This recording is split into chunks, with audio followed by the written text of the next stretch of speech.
இந்தியாவோட அரசியலை பொறுத்தளவுல ஒரு அரசியல் கட்சிக்கு கிடைக்கக்கூடிய ஃபண்டிங், தேர்தலுக்கான செலவு பணம், அதுல 100% அடையாளம் தெரியாத ஏதோ ஒரு ரகசிய கணக்குல இருந்து வர்றதா ஒரு புள்ளி விவரம் சொல்லுதான். இந்த ரியல் எஸ்டேட் மாஃபியாக்கள், கார்பரேட் கம்பெனிகளோட கான்ட்ராக்டர்கள் இவங்க எல்லாம் அரசியல் கட்சிகளுக்கு பணத்தை கொட்டி கொடுப்பதற்கான காரணம் சும்மா இந்தியா நல்லா இருக்கணும், கட்சிகள் நல்லா இருக்கணுங்கிற நல்ல எண்ணத்தினால இல்ல. பதிலுக்கு கைமாறா அவங்களுக்கு என்ன கிடைக்கும்? கான்ட்ராக்ட் நிறைய கிடைக்கும், நிறைய லைசன்ஸ் கிடைக்கும். அது மட்டும் இல்லாம மறைமுகமா என்ன வேணாலும் பண்ணலாம், எந்த விதமான கொடூர குற்றங்களை வேணாலும் செய்யலாம். அவங்கள அந்த கட்சி ஒண்ணும் செய்யாது. எலெக்ஷனுக்கு ஃபண்டிங் பண்ணா என்ன குற்றம் வேணாலும் பண்ணிக்கலாங்கிற லைசன்ஸ் வாங்கிக்கிறாப்ல. கடந்த 10 ஆண்டுகளா இந்த ரியல் எஸ்டேட் காரங்க, கார்பரேட் கான்ட்ராக்டர்ஸ் இவங்க கிட்ட இருந்தா ஃபண்டிங் வந்துகிட்டு இருந்தது. ஆனா இப்போ புதுசா ட்ரக் மாஃபியா, போதைப் பொருட்களை வச்சு வியாபாரம் பண்றவங்க அரசியல் கட்சிகளுக்கு ஃபண்டிங் பண்ணணும் உள்ள வராங்க. சொல்ல போனா ஒட்டுமொத்த உலக அரசியலையுமே அவங்க தான் தீர்மானிக்கிறாங்கன்னு கூட சொல்லலாம். இந்த படத்தோட ஸ்டார்டிங் சீன்லயே இன்டர்போல் ஹெட் ஆபீஸ் பிரான்ஸ் நாட்டுல இருக்குது. இன்டர்போல்னா என்னன்னா இன்டர்நேஷனல் லெவல்ல ஒரு நாட்டுல இருந்து குற்றம் பண்ணி வேற ஒரு நாட்டுக்கு ஓடி போறது, இன்னொரு நாட்டுல போய் ஒளிஞ்சுக்கிறது, இந்த மாதிரி ஆட்களை தேடி பிடிக்கக்கூடிய ஒரு இன்டர்நேஷனல் போலீஸ் டிபார்ட்மெண்ட். அதோட ஹெட் ஆபீஸ்ல அந்த மாதிரி இருக்கக்கூடிய ஒரு இன்டர்போல் ஆபீசர் குறைஷி ஆப்ராம் பத்திய ஒரு நியூஸ படிச்சுட்டு ரொம்ப வெக்ஸ் ஆகிட்டு இருக்கிறார். குறைஷி ஆப்ராம் அவரோட பேக் சைடுல எடுக்கப்பட்ட ஒரு போட்டோ மட்டும் தான் அவரால் பார்க்க முடியுது. இன்னும் முகத்தை யாரும் பார்த்ததே இல்ல. தங்கத்தை, வைரத்தை கடத்தி அதன் மூலமா பல கோடி ரூபாய்களை சேர்த்திருக்கிற ஒரு மிகப்பெரிய ஆளுமை அவர். யாருக்கும் ஒரு சிக்யூர் லைன்ல கால் பண்ணி குறைஷி ஆப்ராம் பத்தியது இது, கேர்ஃபுல் அப்படின்னு அப்டேட் கொடுக்குறேன். அப்புறம் இந்தியாவுல பார்த்தா கேரள மாநிலத்தோட முதலமைச்சர் இறந்துட்டார் போல தெரியுது. அவருக்கு இறுதிச் சடங்கெல்லாம் நடக்கிறதுக்காக கோடான கோடி மக்கள் கூடி இருக்கிறாங்க. பொதுவா ஆளுங்கட்சியை சேர்ந்த ஒரு முதலமைச்சர் இறக்கும் போது எதிர்கட்சி மேல ஒரு கோபம், மக்களோட கோபம் இயல்பாவே திரும்பும். அந்த மாதிரிதான் இந்த தடவையும் திரும்புது. எதிர்கட்சி தலைவரோட ஹாஸ்பிட்டல் ஒண்ண கல்ல விட்டு அடிச்சு நொறுக்கிட்டு இருக்காங்க. விட்டா மொத்த ஹாஸ்பிட்டலையுமே கொளுத்திடுவாங்க போல தெரியுது. இந்த கலவரத்தை முன்னின்று நடத்துறது யாருன்னு பார்த்தா இதோ இவர்தான். தலையில ரொம்ப காஸ்ட்லியான கிளிப்ப மாட்டிருக்கிறார், டோப்பாவா மாட்டிருக்கிற போல தெரியுது. கிட்டத்தட்ட 75-80,000 செலவு பண்ணிருக்காரு போல. அதுல கிளிப்பு பிடிங்கிச்சான், பாத்துட்டு இருக்கிறார். பக்கத்துல அவரே எடுபடி, அவருக்கு ஒரு எடுபடி இருப்பான். அந்த தாடிக்கார எடுபடிக்கு மயில் வாகனம்னு ஒரு ஐபிஎஸ் அதிகாரி சீரியல்ல நடிக்கக்கூடிய ஒரு பொண்ணோட போட்டோ அமைச்சு இந்த பொண்ணு தான் வேணும்னு அனுமதிக்கிறார். அந்த மயில் வாகனம் ஒரு 1ஆம் நம்பர் பொம்பளை பொறுக்கி போல தெரியுது. நேரங்கட்ட நேரத்துல கூட இந்த மாதிரி யாராவது கிடைக்குமான்னு மெசேஜ் பண்ணிட்டு இருக்கோம் போல. அதே சமயம் இந்த எடுபடிக்கு கால் வருது. யாருகிட்ட இருந்து? வர்மா கிட்ட இருந்து. இப்போ ஒருத்தவர் இறந்து போனார்ல ஆளுங்கட்சியில முதலமைச்சர், அவருக்கு அடுத்த 2ஆம் கட்ட அரசியல்வாதி. பெரிய கல்ல வச்சு அடிக்கிற போறாங்க, சின்ன சின்ன கல்ல வச்சு அடிக்க சொல்லி என்ன அப்படின்னு அப்படியே கொடுத்துட்டு இருக்கிறார். அதெல்லாம் ஒண்ணும் பிரச்சனை இல்ல, பாத்துக்கலாங்கிறாப்ல எடுபடி. நீயும் உள்ள போய் களத்துல இறங்கடா, அப்பப்போ மீடியா முன்னாடி உன் முகத்தை காட்டுடா, அப்பதான்டா நாளை பின்ன சீட்டு கொடுக்கும் போது உனக்கு ஓட்டு போடுவாங்க.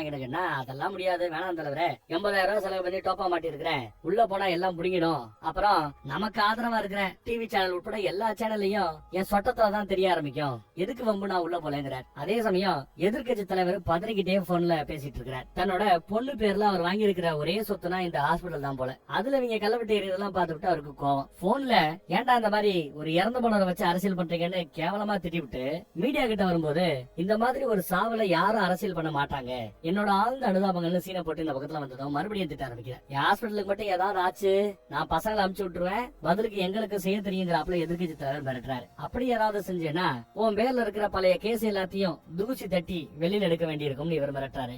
சரியா ஏதாவது பண்ணி அந்த கலவரத்தை நிப்பாட்டியா, அடிச்சது போதுமையான்னு சொல்லி போன கட் பண்ணிட்டாப்ல எதிர்கட்சி தலைவர். எதிர்கட்சி தலைவரோட கொடும்பாவி எல்லாம் எரிக்கப்படுது. இவங்கதான் இப்ப கலவரத்தையே லைட்டா உருவாக்குறாங்க, கல்ல விட்டு எரிங்கிறாங்க, சின்ன கல்லா விட்டு எரிங்கிறாங்க. அதே சமயம் இந்த கலவரத்தெல்லாம் நம்ம மயில் வாகனம் வேடிக்கை பார்த்துக்கிட்டு இருக்கிறேன். எப்போ மேலிடத்துல இருந்து அவருக்கு உத்தரவு வருதோ அங்க இருக்கிற மக்களா கடந்து போங்க அப்படின்னு சீனை போட்டு கடந்து போக சொல்றேன். அடுத்து லத்தி சார்ஜ் நடக்க போறது, அடிக்க போறாங்க, 4 பேருக்கு மண்டை உடைய போகுது, இது எல்லாமே நம்ம எடுபடிக்கு தெரியும். தெரிஞ்சுமே இதுதான் அரசியல் சொல்லிட்டு ஆயா பாட்டு போட்டு படுத்துக்கிட்டு இருக்கிறேன். இந்திய தேசிய கொடி அரை கம்பத்தில் பறக்க வெட்டப்பட்டு அந்த முதலமைச்சர் இறந்து போனார்ல, அவருக்கு வேண்டிய எல்லா மரியாதையும் கொடுக்கப்பட்டு விட்டது. அடுத்து கோவர்தன் ஒருத்தவரை காட்டுறாங்க. இவர் யாருன்னா ஒரு பத்திரிகைக்காரர் தான். ஆனா சுயம்பு மாதிரி தனி ஒருவனா தனக்கு தெரிந்த விஷயங்களை மக்களுக்கு மத்தியில யூடியூப்ல லைவ்ல வந்து பேசிட்டு போவார். எந்த கட்சியும் பாரபட்சம் எல்லாம் பார்க்காம எல்லா கட்சி ஆட்களையுமே அவங்க பண்ற தப்புகளை சுட்டி காட்டுறவர். லைவ்ல போய் எல்லாரையும் திட்டிட்டு இருக்கிறார். இப்ப இறந்து போனவர் ஒண்ணும் காமராஜர் கிடையாது, ஒரு சராசரி அரசியல்வாதி, அவ்வளவுதாங்க பேசுறாரு. அதுக்குதான் கமெண்ட்ல சில பேர் திட்டுவாங்க. அப்படி என்னையா நான் பெருசா பேசி விட்டுட்டேன், அவர் இருந்த வரைக்கும் சரி பரவாயில்ல விடு, ஏதோ நாடு பரவாயில்லாம இருந்துச்சு. இப்ப அவருக்கு பிறகு அந்த சீட்ல யாரு வந்து உட்கார போறாங்களோ, என்ன கூத்து பண்ண போறாங்களோ அப்படின்னு வருத்தப்படுறாரு. அடுத்து அந்த சீட்ல உட்காருவதற்கான வாய்ப்புகள் யாருக்கெல்லாம் இருக்குன்னு அவர் தான் அறிமுகப்படுத்தி சொல்றாரு. ஒரு ஆள் எடுத்துக்கிட்டா அவரோட பொண்ணு, இதோ இவங்க தான் அப்பாவோட பாடியை வச்சிருக்கிற இடத்துக்கு வந்து அவங்களோட ஆழ்ந்த அனுதாபத்தை தெரிவிக்கிறாங்க. இவங்களுக்கு ஏற்கனவே கல்யாணமாகி முத புருஷன் ஏதோ ஒரு ஆக்சிடென்ட்ல இறந்துட்டாரு பாவம். ரெண்டாவதா பாபிங்கிற ஒருத்தரை கட்டிக்கிட்டு இருக்காப்ல இந்த அம்மா. பக்கத்துல இருக்கிற பொண்ணு கூட முத புருஷனுக்கு பிறந்த குழந்தைதான். ரெண்டாவது புருஷன் பாபிக்கு பிறந்த குழந்தை இல்லாது ஒரு டீனேஜ் பொண்ணு இருக்கிறா. உங்க தம்பி வந்துருவான்ல, வெளிநாட்டுக்கு படிக்க போனவர் இன்னும் அப்டேட் இல்லையே கேட்க, இன்ஃபர்மேஷன் பாஸ் பண்ணிட்டேன் வந்துருவான் அப்படிங்கிறாப்ல அவங்க சொல்றாங்க. ஒரு காலம் அவர் வரலன்னா நானே எங்க அப்பனுக்கு கொல்லி வைக்கிறேங்கிறாங்க. இங்க இருக்கிறவங்களே ரொம்ப மோசமானவன் யாருன்னா அந்த அம்மாவோட ரெண்டாவது புருஷன் தான். அவ இப்போ மும்பைல இருக்கிறான். ஒரு பெரிய ரவுடியை பாக்குறதுக்காக வந்திருக்கான். ஃபுல்லா குடிசைகளா இருக்கிற மத்தியில ஒரு ஹை கிளாஸ்ல பெரிய லெவல்ல ஒரு பாரு, சரக்கு, ஆட்டம் பாட்டம் கொண்டாட்டம் எல்லாம் இருக்குது. அங்கதான் நம்ம பாபி இருக்கிறாப்ல ரெண்டாவது புருஷன். எதுக்கு உட்கார்ந்து இருக்காரு இந்த ரவுடி? இவருக்கு இங்க வந்திருக்காருன்னா கேரளாவுடைய முதலமைச்சர் இப்ப இறந்து விட்டார். அவருக்கு பிறகு ஒரு முதலமைச்சர் நான் உட்கார வைக்க போறேன், என் சொல் பேச தட்டாத ஒருத்தரா தான் நான் உட்கார வைக்க போறேன். பொதுவா எங்க கட்சியோட எலெக்ஷன் செலவுக்கெல்லாம் எம்&எம் அப்படிங்கிற ஒரு கம்பெனி தான் ஃபண்ட் பண்ணுமா, பணம் கொடுக்குமா செலவுக்கெல்லாம். இந்த தடவை அந்த கம்பெனி கிட்ட இருந்து நாங்க பணத்தை வாங்காம புதுசா உங்ககிட்ட இருந்து நாங்க பணத்தை வாங்க போறோம், என்ன சொல்றேன்னு அப்டேட் கேக்குறாப்ல. அதுக்கு எதுக்கு கேட்டுக்கிட்டு இருந்தவரு, நாங்க பண்றது ட்ரக் தொழில், இதையெல்லாம் உங்க கட்சி அலோவ் பண்ணுமா அப்படின்னு விசாரிக்கிறாரு. பண்ணுங்கிறான். சரிவா பாஸ்ட கூட்டு போறேன், ஆனா அவன் விருப்பம் தான், மீட்டிங் மட்டும் தான் என்னால அரேஞ்ச் பண்ண முடியும்னு மீட்டிங் கூட்டு வர. இங்க பார்த்தா வெளிநாட்டுக்காரன் மொட்டையை போட்டு ஜம்முன்னு உட்காந்துட்டு இருக்கிறான். இவன் தான் இது எல்லாத்தையும் நடத்திட்டு இருக்கான் போல தெரியுது. வந்ததும் அட்வான்ஸா 1000 கோடி ரூபாய், அப்புறம் மாசம் மாசம் 250 கோடி ரூபாய் வேணுங்கிறான் தேர்தல் செலவுக்கு ஃபண்டிங்க. பதிலுக்கு இவருக்கு என்னையா கிடைக்கும் அப்படின்னு கேட்டா, இவருக்கு கேரளால இவருக்கு சொந்தமான ஒரு பழைய ஃபேக்டரி ஒண்ணு இப்ப மூடப்பட்டு கிடக்குது, இந்த ரப்பர் எடுக்கிற ஃபேக்டரி. அந்த ஃபேக்டரிய மறுபடியும் திறந்து உள்ள ரப்பர் தயாரிக்கிறதுக்கு பதிலா போதை பொருள் இவங்க தயாரிக்க போறாங்களா, உலகம் முழுக்க இங்க வந்து சப்ளை பண்ண போறாங்களா. சோ அந்த ஃபேக்டரிய திறக்கணும், அதுல ட்ரக் உருவாக்குறதுக்கு ஒரு ஃபேக்டரிய போடணும், அங்க இருந்து சப்ளை பண்ணணும். இதுக்கு ஆளுங்கட்சியா இருந்து நீ ஒரு சப்போர்ட் கொடுக்கணும், எங்க தொழில் அமோகமா நடக்கிறதுக்கு உதவி பண்ணணும்னு கேக்குறாரு. பதிலுக்கு அவனை ஒத்துக்க இவரும் சரின்னு ஒத்துக்கிட்டாப்ல. ரொம்ப சந்தோஷப்படுறான். ஆனா ஒரு கால் யாராவது சொதப்புச்சுன்னா சுட்டு கொண்டுடுவேன் மிரட்டவும் செய்யறாரு. அப்புறம் அடுத்த முதலமைச்சரா வேற யாரு வருவான்னு யோசிச்சா 2ஆம் கட்ட தலைவரான நம்ம வருமா. எல்லாருக்கிட்டையும் பேசி பேசி பேசி கூடயே இருந்து கழுத்து இருக்கிற ஒருத்தர். சான்ஸ் கிடைக்கும் போதுதான் படம் எடுத்து ஆடுவார், அது வரைக்கும் கூட இருப்பார். இப்ப கூட பாருங்க, என்ன உங்க தம்பி இன்னும் வந்தாப்புல தெரியல, கொல்லி வைக்கணுமே அப்படின்னு கேட்க, ஏன் நான் கொல்லி வச்சா வேகாதா, நான் வைக்கிறேங்குது அந்தம்மா. சரின்னு வருமா அவன் ஒத்துக்கிறார். இது போக இறந்து போன முதலமைச்சருக்கு ஒரு வளர்ப்பு பிள்ளையும் உண்டு. அவர் தான் நம்ம லூசிபர். இந்த கோவர்தன் தான் மோகன்லாலுக்கு லூசிபர்ங்கிற ஒரு பேரை வச்சிருப்பான். மோசமானவன்னு திட்டிக்கிட்டு இருக்கிறாரு. அதே சமயம் அப்பா இறந்து போய் பாடி இங்க அடக்கம் பண்ணி வச்சிருக்காங்க, பாக்க போயிட்டு வா, வளர்ப்பு தகப்பம் தானே, பாக்க போயிட்டு வா அப்படின்னு பாதிரியார் ஒருத்தர் சொல்லி அனுப்ப சரின்னு அவரும் கிளம்பி வர. பெரிய படபலத்தோட போகாம பின்னாடி ஒரு வண்டி மட்டும் வந்தா போதும் அப்படின்ட்டாப்ல. இங்க இருக்கிறது நூத்துக்கணக்கான பேரு, வண்டிகள் எடுத்துக்கிட்டாலும் ஒரு 20 வண்டியாவது பின்னாடி வரலாம், ஆனா ஒரு வண்டி போதும்னு சொல்லிட்டாரு. அதே சமயம் இந்த பக்கம் அந்த அம்மா யாரு வேணாலும் வந்து பாத்துட்டு போகட்டும், ஆனா எனக்கு மோகன்லால் மட்டும் வந்து பார்க்க கூடாது அப்படின்னு கண்டிஷன் போடுறாங்க. வர்மாவுக்கு ஒன்னும் புரியல, பாடிய பார்க்க வர ஒருத்தரை எப்படி நாம வர முடியாம தடுக்க வைக்க முடியும்னு. அப்ப நம்ம மயில்வாகனா மறுபடியும் வந்து ஒரு ஐடியா கொடுக்குறாரு. இன்னும் கொஞ்ச நேரத்துல இந்தியாவோட பிரதமரே இறந்து போன முதலமைச்சரோட பாடியை பாக்குறதுக்காக வருவார். அப்ப நம்ம ரோடெல்லாம் பிளாக் பண்ணுவோம், அப்ப நம்ம மோகன்லால் வர ரோடையும் பிளாக் பண்ணிடலாம், வண்டி இல்லாம அவரால் வர முடியாதே அப்படிங்கிறப்பல மயில்வாகனா அட்வைஸ் கொடுக்குறாரு, ஐடியா கொடுக்குறாரு. நல்லா இருக்குன்னு வர்மாவும் பண்ண சொல்லியாச்சு. அதே மாதிரி அந்த பக்கத்துல வண்டி வரும், வண்டியை நிப்பாட்டுறாங்க, பிரதமர் வந்துறாரு, இறங்க போறாரு, அதனால எல்லாத்தையும் பேக் பண்றோம், வண்டி எல்லாம் போகாதுங்கிறாப்ல. வண்டி தானே போகாது, நடந்து போகலாம்னு சொல்லி இவராட்டுக்கு நடந்து போக ஆரம்பிக்க இவரோட எடுபடி ஒருத்தவர் இருப்பாரு, அவர் அப்படியே கூட வராப்ல.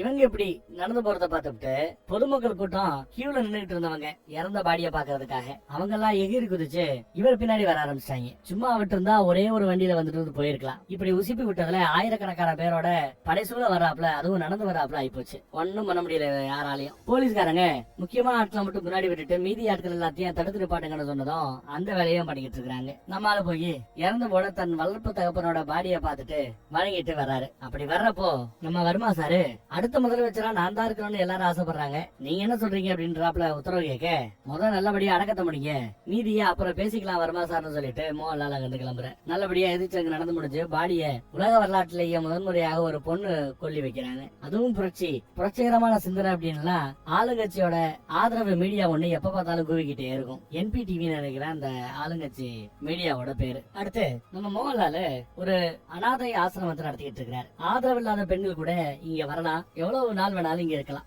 எல்லாருக்குமே இலவசம் தான். ஒரு பாட்டிமா எல்லாருக்கும் டீ கொடுத்துட்டு எப்படி இருக்கேன் நல்லா இருக்கேன்னு விசாரிச்சுட்டு இருக்கோம். அங்க ஒரு நிறமாச கர்ப்பிணி பொண்ணு ஒருத்தி இருக்கிறா. வயசு மேபி ஒரு 17-18 இருக்கலாம். அதுக்குள்ள பிரெக்னண்டா இருக்கிறா. யார் அப்பங்கிறத கேட்டாலும் சொல்ல மாட்டேங்கிறா போல. பரவாயில்ல இங்க இருந்துக்கோன்னு நம்ம மோகன்லால் தான் இங்க தங்க வச்சிருக்கிறார். அங்க இருக்கிற அனாதை பசங்களுக்கு அவர் தான் கதை சொல்லி தூங்கவும் வைப்பார். அந்த பக்கம் அந்த அம்மாவுக்கு டைரி எழுதுற பழக்கம் உண்டு. ஆனா யாராவது வர்றாங்கன்னு தெரிஞ்சு அதை எடுத்து டிராயர்ல ஒளிய வச்சிருவாங்க. யாரும் படிக்கிறது அவங்களுக்கு பிடிக்காது. வர்றது யாருன்னா 2வது புருஷன் தான் பாபி தான் வரான். ஏங்க எங்க அப்பா இந்த கேரள மாநிலத்தோட முதலமைச்சர் இறந்து போயிட்டாரு, அவர் பாடியை கூட பாக்குறதுக்கு வர முடியாதா, அப்படி என்ன பிசினஸ் பண்றீங்கன்னு கோவப்பட்டு இருக்காங்க. அதான் கோவப்படாதமா அப்படின்னு ஏதோ சொல்லி சமாளிச்சிட்டு இருப்பாரு. அப்படி என்ன வேலை சொல்லுங்கன்னு சொன்னதோ, அது ஒண்ணும் இல்ல, உன் பொண்ணுக்கு ஏதோ ஒரு புக்கு வேணும்னு கேட்டா எங்கேயுமே கிடைக்காதுன்னு சொன்னா மும்பை போய் நான் வாங்கிட்டு வரேன் தெரியுமா, நல்லா சீனப்பட்டு இருக்கிறார். அந்த பொண்ணுக்கு ஓவரா ஜலம் கொடுத்து கெடுக்காதீங்க, போய் பாருங்கன்னு சொல்லி அனுப்பிச்சு வச்சிடறேன். உடனே இவரும் அந்த பொண்ணு பாக்குறதுக்கு போறார். அவ ஒரு டீனேஜ் பொண்ணு. அவளை இப்போ இந்த 17 முடிஞ்சு 18 வர போறான்னு நினைக்கிறேன். அந்த பொண்ணு கிட்ட நீ கேட்ட புக்குன்னு சொல்லி புக்க கொடுக்குறேன். ஓகே தேங்க்யூ மட்டும் அவன் 3 புக்க வாங்குவா. அவ்வளவுதானா? புக்கு கொஞ்சம் நல்லா ஓபன் பண்ணி பாருன்னு சொன்னதும் உள்ள ஓபன் பண்ணி பார்த்தா ஏதோ பொடி மாதிரி வச்சிருக்காருங்க. இவளுக்கு போதைப் பொருள் பழக்கம் உண்டு. அந்த பழக்கத்தை கத்து கொடுத்ததே இவர் தான் நினைக்கிறேன். அதை இன்னும் தூண்டுறாப்ல, ரொம்ப ஹெவியா இருக்கும், பார்த்து யூஸ் பண்ணுங்கிறாப்ல. உனக்காக இவ்வளவு தேடி தேடி கொண்டு வர்றேன், ஒரு ஹக்கு கொடுக்க மாட்டியான்னு கேட்டு வாங்கிக்கிறார். இந்த பொண்ணு நெலிஞ்சுக்கிட்டே பக்கத்துல போக அவர் கட்டி பிடிக்கிறேங்கிற பேர்ல அந்த பொண்ணை சீன்றாரு. அவ ஒண்ணு சின்ன குழந்தை இல்ல, குட் டச்சுக்கும் பேட் டச்சுக்கும் வித்தியாசம் தெரியாதவன். நல்ல வித்தியாசம் தெரியுது. இருந்தாலும் இப்படி அப்பப்போ போதைப் பொருளை கொடுத்து கரெக்ட் பண்ணி வச்சிருக்கான் இல்லையா, அதனால அந்த பொண்ணு ஒண்ணும் பண்ணாம இருக்குது. 10வதுக்கு அப்பனே அம்மாவோட 2வது புருஷன் ஸ்டெப் ஃபாதர்னு இங்கிலீஷ்ல சொல்லுவாங்க. தமிழ்ல அதுக்கு ஒரு இன்னொரு பேர் கிடையாது, அப்பன் தான் கூப்பிட்டாகணும். அவனே இப்படி இருந்தா என்ன பண்றது தெரியாம அந்த பொண்ணு கிளம்புறா. அடுத்த முதலமைச்சர் யாருன்னு கட்சியோட கூட்டம். அந்த கூட்டத்துல இந்த 2வது புருஷன் ஜம்முன்னு வந்து சென்டர்ல உட்காந்துக்கிறாங்க. வர்மா சார் லிஸ்ட் ரெடியான்னு கேட்டதும் வர்மா லிஸ்ட காட்டுறார். நான் அமைச்சரா முதலமைச்சரா பொறுப்பேற்றுக்க போறேன், எனக்கு பிறகு இவங்க எல்லாம் அமைச்சர்களா பொறுப்பேற்றுக்க போறாங்கன்னு லிஸ்ட கொடுத்தா அந்த லிஸ்ட மொத்தமா கிழிச்சு போடுறாரு. எல்லாருக்கும் ஷாக், என்ன இவ்வளவு மோசமா நடந்துக்கிறாருன்னு. அதுல ஒரே ஒரு நேர்மையான மனுஷன் டப்படி வந்துருச்சு. யார் நீ?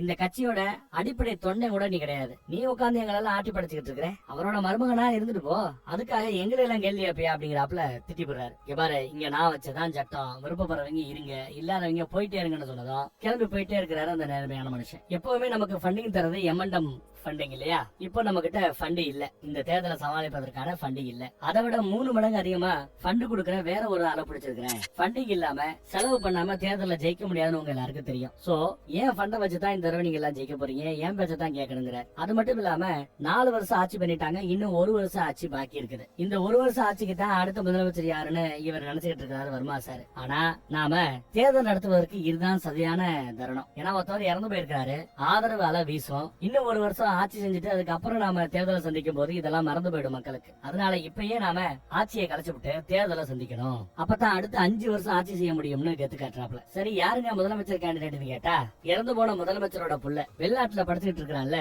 இங்க இருக்கிறது அக்கா, அப்ப வெளிநாட்டுல படிச்சுட்டு இருக்கிறது தம்பி இல்லையா, அந்த தம்பியாரனை தான் முதலமைச்சராக்க போறதா எடுத்து சொல்லிட்டு இருக்கிறான் அவன். எல்லாருக்குமே ஷாக். இருந்தாலும் வர்மா கை தட்டி அதை வரவேற்கிறாப்ல செய்ய எல்லாரும் வரவேற்கிறாங்க. அடுத்து ஒரு ஸ்விம்மிங் பூல் ஓரமா இருந்துகிட்டு அது சரிப்பட்டு வருமா அப்படின்னு விசாரிக்கிறார். சரிப்பட்டு வருங்கிறாப்ல அந்த 2வது புருஷன் எடுத்து சொல்லிட்டு இருக்கிறான். சரி, ஏதோ நீங்க சொன்னா சரிதான், அந்த பையனை கொஞ்சம் ட்ரெயின் பண்ணி கூட்டு வருவோம் அப்படின்றாப்ல. ஆனாலும் நம்ம மோகன்லால் ஏதாவது பிரச்சனை பண்ணுவாருன்னு எனக்கு என்னமோ தோணுது. எதுக்கு அவரை கூப்பிட்டு ஒரு வார்த்தை பேசுறது நல்லது, அவர் நம்ம கைக்குள்ள இருந்தாரா கொஞ்சம் வசதியா இருக்குங்கிறாப்ல பேச. சரி ஓகே கூட்டு விடு, ஒரு நாள் பேசி பாப்போம்னு அந்த 2வது புருஷன் மோகன்லால் இந்த பக்கம் வர்மா எல்லா பேரும் ஒரு மீட்டிங்காக வந்திருக்காங்க. தன்னோட அப்பா இங்க உட்கார்ந்து எவ்வளவு நல்ல காரியங்களை பண்ணியிருந்தாரு, அந்த இடத்தை இப்படி பொறுப்பு இல்லாதவங்க சுத்தி நிக்கிறாங்கன்னு பார்த்து இவருக்கு கொஞ்சம் வருத்தம் தான். லைட்டா நம்ம வர்மா பேச்சு கொடுக்க ஆரம்பிக்கிறேன். இந்த தடவை ஃபண்டிங் பிரச்சனை இருக்கும், நமக்கு நிறைய ஃபண்டிங் தேவைப்படுங்கிறாப்ல ஆரம்பிக்கிறார். இல்லையே, ஒரு காலத்துல நான் இந்த ஃபண்டிங் எல்லாம் பாத்துக்கிட்டேனே, M&M கம்பெனில இருந்து தொடர்ந்து ஃபண்டிங் வந்துகிட்டு தான் இருந்தது, இருக்கிற பணம் இந்த எலெக்ஷனுக்கு போதுமானதாக இருக்குமே, புதுசா ஒரு ஃபண்டிங்காக ஒரு கம்பெனியை பாக்கணும்னு அவசியம் இல்லையேன்னு மோகன்லால் சொன்னா, அதெல்லாம் பழைய கணக்கு, இப்ப பணம் இல்ல அவ்வளவுதான் அப்படிங்கிறாப்ல நம்ம 2வது புருஷன் எடுத்து சொல்றாரு. பாபி எடுத்து சொல்றாரு. இப்ப நம்ம பாபி ஒரு கம்பெனியை பிடிச்சிருக்காப்ல, M&M கொடுக்குற பணத்தை விட 3 மடங்கு அதிகமா பணம் கொடுக்குறாங்களா, பணம் இருந்தாதான் நம்மளால ஜெயிக்க முடியும் இல்லையான்னு விசாரிக்க, அவ்வளவு பணம் கொடுக்குற கம்பெனி யாருப்பா அப்படின்னு கேட்டா மும்பை, கொல்கத்தா ஏதோ ஒரு பாராமெடிக்கல் கம்பெனியா, மாட்டேன். இந்த 3 வார்த்தையை வச்சே அப்போ நீங்க பணம் வாங்குறது ஒரு ட்ரக் மாஃபியா கிட்டையான்னு கரெக்டா கேட்டுப்படுறாரு நம்ம ஹீரோ. ஆமான வருமாவும் ஒத்துக்கிறேன். அவங்களோட பிசினஸ் தடை இல்லாம நடக்கணுமா, நாம கண்ணை மூடிட்டு இருந்தா போதும், வேற ஒண்ணும் நம்ம கிட்ட இருந்தவங்க பெருசா எதிர்பார்க்கலங்கிறாப்ல. ஆனா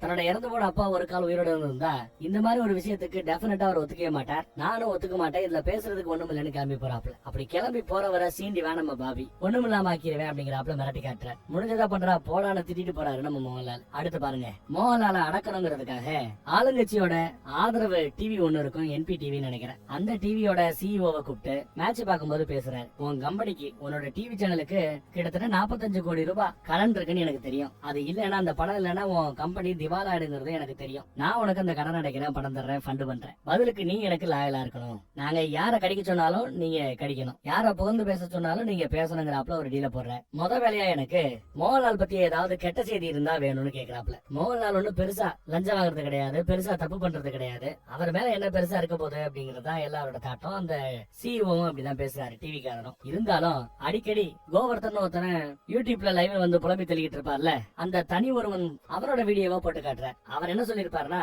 முதலமைச்சரோட குடும்பத்தை சேர்ந்த எல்லா பேருமே தப்பு பண்றவங்க, அவங்களுக்கு எதிராக என்கிட்ட ஆதாரம் இருக்குன்னு 19 ரூபாய் சொல்லிருப்பாப்ல. மேபி அந்த கோவர்தன் கிட்ட ஆதாரம் இருக்கலாம். அவங்கிட்ட போனோம்னா மோகன்லால் சம்பந்தப்பட்ட விஷயங்களை நம்ம தெரிஞ்சுக்க முடியும்.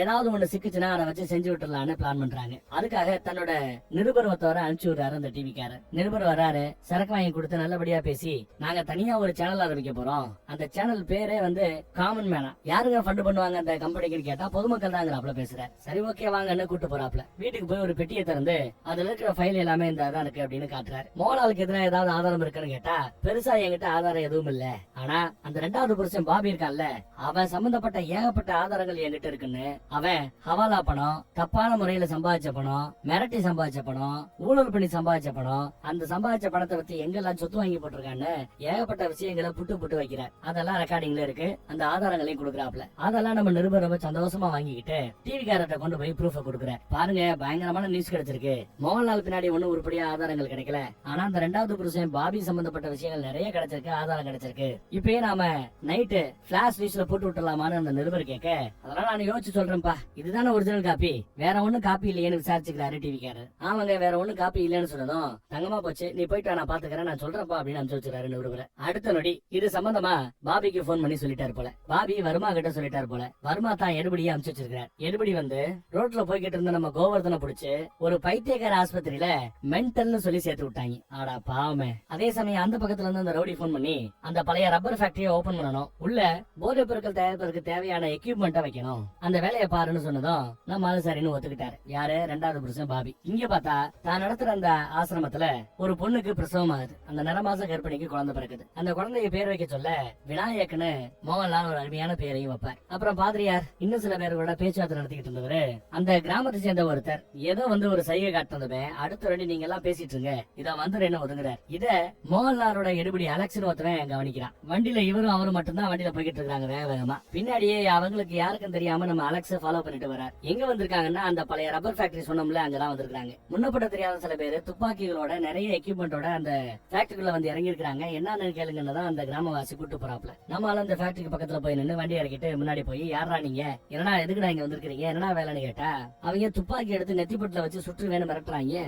இதையெல்லாம் நம்ம அலெக்ஸ் இந்த பக்கத்துல பார்த்து மிரண்டு போறான். இருந்தாலும் என்ன நடக்குதுன்னு வாட்ச் பண்றான். ஒரு செகண்ட் கூட யோசிக்காம டப்புன்னு அந்த துப்பாக்கியை பிடிங்கி அவனையே கேடயமா பயன்படுத்திக்கிட்டு சுத்தி இருக்கிற ஆட்கள் அதையும் சுட்டு தள்ள ஆரம்பிச்சிட்டேன். தோட்டா தீர்ற வர ஏகப்பட்ட பேரை சுட்டு தள்ளிட்டு அப்புறம் துப்பாக்கியை தூக்கி போட்டு மீதி இருக்கிற ஆட்களை அருமையா பந்தாடுறாரு. எல்லா வேலையும் அடிச்சு நொறுக்கிறாரு. இதையெல்லாம் அந்த அலெக்ஸ் பார்த்து மிரண்டு போயிட்டான். ஒரு பயம் உயிரோட இல்லையே, எல்லா பேரையும் கொண்டு போட்டேன். அடுத்து பார்த்தா அந்த எடுபடி அலெக்ஸ் வர்மா கிட்டையும் பாபி கிட்டையும் தான் வந்து நிக்கிறான். நடந்த விஷயத்தெல்லாம் சொல்லி எனக்கெல்லாம் விடவிடத்து போச்சு அப்படிங்கிறான். பாபி என்ன பண்றாரு, இது ஒரு நல்ல வாய்ப்பா பயன்படுத்துறாரு. பல பேர் அங்க செத்து போய் கிடப்பாங்கல்ல, மோகன்லாலோட பிங்கர் பிரிண்ட், துப்பாக்கி மேல இருக்கிற அந்த பிங்கர் பிரிண்ட் இதெல்லாம் அங்க இருக்கும்ல. சோ கொலைகேசு போட்டு உள்ளதறில முடிவு பண்ணி அங்க நம்ம மயில் வாகனத்தை அனுப்பிச்சு வச்சிருக்காங்க. மயில் வாகனம் அங்க போய் துப்பு தொலைவுறாரு. ஆனா பாடியும் கிடைக்கல, துப்பாக்கியும் கிடைக்கல, அங்க ஒரு கொலை நடந்ததுக்கான எந்த ஒரு அறிவும் இல்ல. எல்லாத்தையும் சல்லடை போட்டு ஆல்ரெடி கிளியர் பண்ணி வச்சிருக்காங்க அந்த கிராமவாசிங்க. ஒண்ணும் கிடைக்கலன்னு போன் பண்ணி அப்டேட் கொடுத்துட்டு கிளம்பும் போதுதான் அந்த கிராமவாசிகளை பாக்குறாரு. இவங்க மொழியே சரியில்லையேங்கிறாப்ல பாக்குறாரு. அடுத்து வர்மா கிட்ட பாபி ஒண்ணும் தேரல, வேற ஏதாவது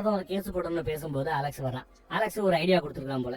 அந்த ஐடியாவை அடுத்து எக்ஸிக்யூட் பண்ணுவாங்கன்னு நினைக்கிறேன். ஆனா அது போக வேற ஏதாவது அவன் சம்பந்தப்பட்ட டீடைல் தெரிஞ்சா நல்லா இருக்குமேனு யோசிக்கிறவரு தான் பொண்டாட்டியோட டைரியை யாருக்கும் தெரியாம படிச்சு பாக்குறாரு. அந்த அம்மா யோகா பண்ணிட்டு இருக்கும்போது படிக்கிறார். சின்ன வயசுல இவ குழந்தை பருவத்துல இருந்தப்போ நடந்த எல்லாத்தையுமே ரீகால் பண்ணி பாத்துருக்காங்க. அதெல்லாம் அந்த டைரியில எழுதி இருக்குது. அப்பாவும் அம்மாவும் சந்தோஷமா நல்லபடியா தான் போய்கிட்டு இருந்தாங்க. அம்மா இப்ப பிரெக்னண்டா இருக்கிறாங்க, வயித்துல தம்பி பாப்பா இருக்கிறா.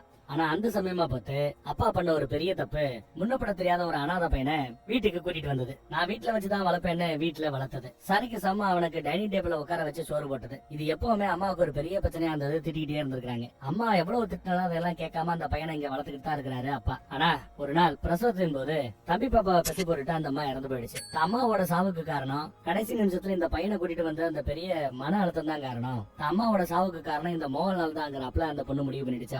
அப்பயே வெறுக்க ஆரம்பிச்சிருச்சு. அம்மா இறந்த சமயத்துல ஒரு வாரம் சாப்பிடாம கொள்ளாம இருந்து அந்த பையனை இந்த வீட்டை விட்டு விரட்டினாதான் சாப்பிடுவேன்னு பிரச்சனை பண்ணிடுச்சு. அம்மா கிட்ட கட்டன் ரேட்டா இருந்தவரு பொண்ணு இந்த மாதிரி பிடிவாதம் பிடிக்கும் போது ஒண்ணு பண்ண முடியாம சரின்னு ஒத்துக்கிட்டு அந்த ஆசிரமத்திலேயே தான் மோகன்லால அங்க தங்கி வளர சொல்றார், இருக்க சொல்றார். நம்ம வீட்டுல இருக்க முடியாது, இந்த ஆசிரமத்துல இரு, நான் உன்னை பாத்துக்கிறேன்னு சொல்லிட்டு அங்க தங்க வச்சு வளர்த்துட்டு இருக்கிறார். இதெல்லாம் பழைய கதை. சோ இந்த அக்காவுக்கு மோகன்லால சுத்தமா பிடிக்காதுங்கிறத டைரியை படிச்சு அவர் தெரிஞ்சுக்கிட்டாப்ல. அந்த பக்கம் பார்த்தா ஆசிரமத்துல இருக்க வேண்டிய அந்த புதுசா புள்ள பெத்த அந்த புள்ளத்தாச்சி புள்ள நான் கிளம்புறேன்னு அடம்பிடிக்கிறான். இங்க இருந்து யாரும் உன்னை போக சொல்ல மாட்டாங்க, எத்தனை வருஷம் வேணாலும் இங்க இரு அப்படின்னு எவ்வளவோ எடுத்து சொன்னாலும் இல்ல நான் போகணும்னு அடம்பிடிக்கிறேன். சரி உன் விருப்பம் அப்படின்னு சொல்லி செலவுக்கு பணமும் கொடுத்து நம்ம எடுபடி அலெக்ஸ கூப்பிட்டு இவன் எங்க போகணும்னு நினைக்கிறாளோ அங்க கொண்டு போய் இறக்கி எடுத்து வந்துரு, எந்த கேள்வியும் கேட்க வேண்டாம்னு சொல்லி அனுப்பிச்சு வைக்கிறேன். அலெக்ஸும் வண்டியில அந்த பொண்ணை ஏத்திட்டு கூட்டிட்டு போய்கிட்டு இருக்கிறாப்ல. அப்படி போய்கிட்டு இருக்கும் போதே அந்த பொண்ணு அழுகுது. நாம பண்ண போறது மிகப்பெரிய பாவம், நம்மள நல்லா பாத்துக்கிட்டா அந்த அண்ணனுக்கு போய் நாம இந்த துரோகத்தை பண்ணணுமான்னு சொல்லி அழுகிறா. வேற வழி இல்ல, பண்ணித்தான் ஆகணுங்கிறேன் அலெக்ஸ்.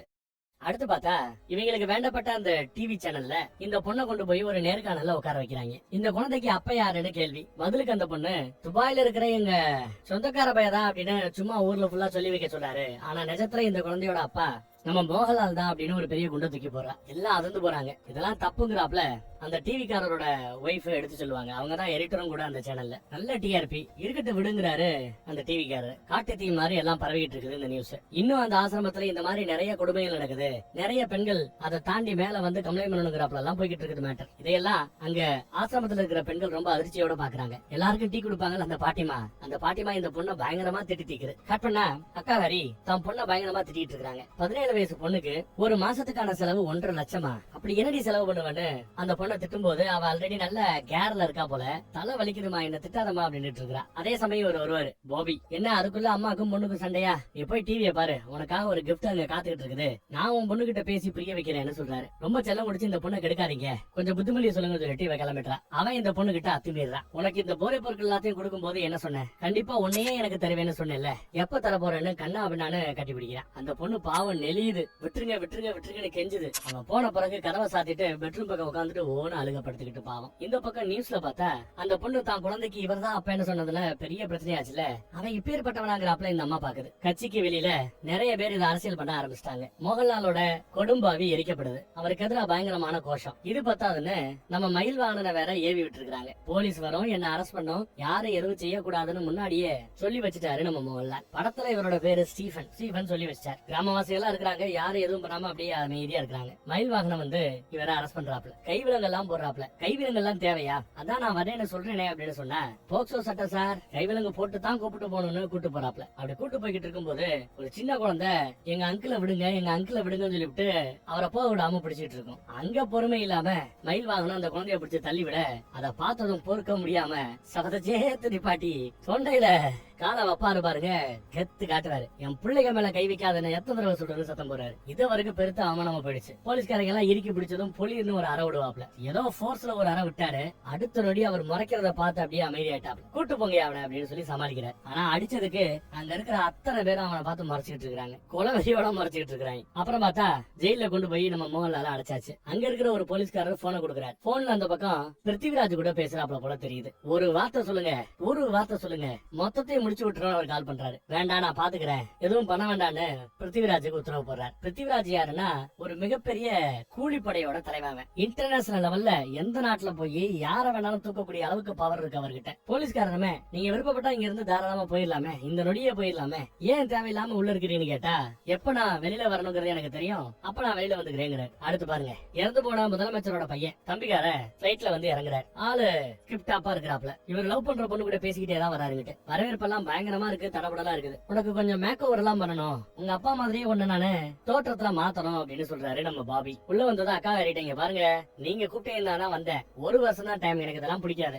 1 இயர்ல என்ன வச்சு என்ன பண்ணணுமோ பண்ணிக்கங்க, அதுக்கு பிறகு நான் ஃபாரின் போயிடுவேங்கிறாங்க. சரி போதும், 1 இயர் இருந்தா போதுங்கிறாங்க அக்கா. இவர் இருக்கிற ஜெயில ஒரு பெரியவரை போட்டிருக்காங்க. அந்த பெரியவரோட பிள்ளைங்க 2 பேரும் சொத்தை புடிங்கிட்டு வீட்டுல இருந்த பத்திரத்தையே அப்பா எடுத்துட்டு வர்றதுக்கு அவரோட பத்திரம், ஆனா சொத்தெல்லாம் அவங்க பேர்ல இருக்கு போல, எங்க பேர்ல இருக்கிற சொத்து பத்திரத்தை திருடி விட்டாருன்னு கேச கொடுத்து அப்பாவே உள்ளதில் இருக்காங்க போல தெரியுது. அதெல்லாம் சொல்லி வருத்தப்பட்டு இருக்காரு பாவம். காடு இடி மீசை எல்லாம் எடுத்து கண்ணாடி எல்லாம் போட்டு விட்டு பாக்குறதுக்கு தத்ரூபமா தன் அப்பா மாதிரியே பையனை ரெடி பண்றாங்க. ஜம்முன்னு ரெடி பண்ணி கட்சி கூட்டத்துல மேல பேச விடணும். கண்ட்ரோல் ரூம்ல நாங்க இருப்போம், நீ என்ன பேசணும் வைக்கிறங்கிறது எல்லாமே ஸ்கிரிப்ட்ல வந்துட்டு இருக்குது, ஏதாவதுன்னா நாங்க உள்ள புகுந்து உன்னை காப்பாத்துறோம், ஒன்னும் பிரச்சனை இல்ல பாத்துக்கலாம்னு அட்வைஸ் பண்ணி அனுப்பிச்சு வைக்கிறாப்ல. நம்மளால பேச ஆரம்பிக்கும் போதே வணக்கத்தையோ வணக்கம் அப்படிங்கிறாரு. ஒன்னும் பேச வரல, எழுதிருக்கிற அந்த தமிழ் எழுத்துக்கள் எதுவும் அவருக்கு சரிப்படல, இங்கிலீஷ்ல தான் எழுதி வச்சிருக்காரு, இருந்தாலும் பேச வரல. அமெரிக்கா மாப்பிள்ள மாதிரி வழக்கலா கொலக்கலம் தான் பேசுறாரு. இதுல வேற தான் லவர் கிட்ட வீடியோ கால்ல வேற போட்டு வச்சுட்டு தான் பேசிட்டு இருக்காரு. ஐயோ என்ன இப்படி பேசுறாப்ல, சரிப்பட்டு வராதுன்னு எல்லா பேரும் மூஞ்சிய தொங்க போடுற சமயம் ஸ்கிரிப்ட மூடி வச்சுட்டு இப்படி எல்லாம் பேசுவேன்னு எதிர்பார்க்கறீங்களா? கேரள முதலமைச்சரோட பையன் இந்த மாதிரி பேச நினைக்கிறீங்களா? எனக்கு தமிழ்லாம் அத்துப்படின்னு அடிச்சு பேசுறாரு. எங்க அப்பா மாதிரி என்ன ரெடி பண்ணுறதுக்காக மேக்கப் அப்படி இப்படி எல்லாம் போட்டு காமிச்சாங்க. நானும் எதை நடக்கட்டும் சும்மா ஃப்ரீயா இருந்தேன். ஆனா இது எதுவுமே தேவையில்லை. ஏன்னா உங்கள மாதிரியே நானும் ஒரு மிகப்பெரிய தியாகத்தை பண்ணிருக்கிறேங்கிறாப்ல அவரு. இவர் என்னையா தியாகம் பண்ணாருன்னு கேட்கிறீங்களா? உங்களுக்கு ஒரு நல்ல முதலமைச்சரா எங்க அப்பா இருக்கணுங்கிறதுக்காக என்னோட குழந்தை பருவ மொத்தத்தையுமே நான் விட்டு கொடுத்துருக்கேன். எங்க அப்பா கூட நான் பெருசா பேசி பழகி எதுவுமே பண்ணதில்ல. ஸ்கூலும் வெளிநாட்டுலதான், காலேஜும் வெளிநாட்டுலதான். ஏன் நான் அப்படி என்னோட குழந்தை பருவத்தை தியாகம் பண்ணதுனாலதான், என் அப்பாவோட பாசத்தை தியாகம் பண்ணதுனாலதான் உங்களுக்கு ஒரு நல்ல முதலமைச்சர் கிடைச்சிருக்காரு. அந்த வகையில நான் என்னால முடிஞ்ச பங்கு ஆல்ரெடி பண்ணிட்டேன்னு சொன்னதும் கரதோஷம் எல்லாம் பயங்கரமா இருக்குது. எங்க அப்பா விட்டுட்டு போன அந்த பணியை சிறப்பா செய்வேன்னு அவர் வாக்கு கொடுக்குறாரு. எல்லாம் மெர்சல் ஆயிட்டாங்க, செம கத்து காட்டிட்டாங்க.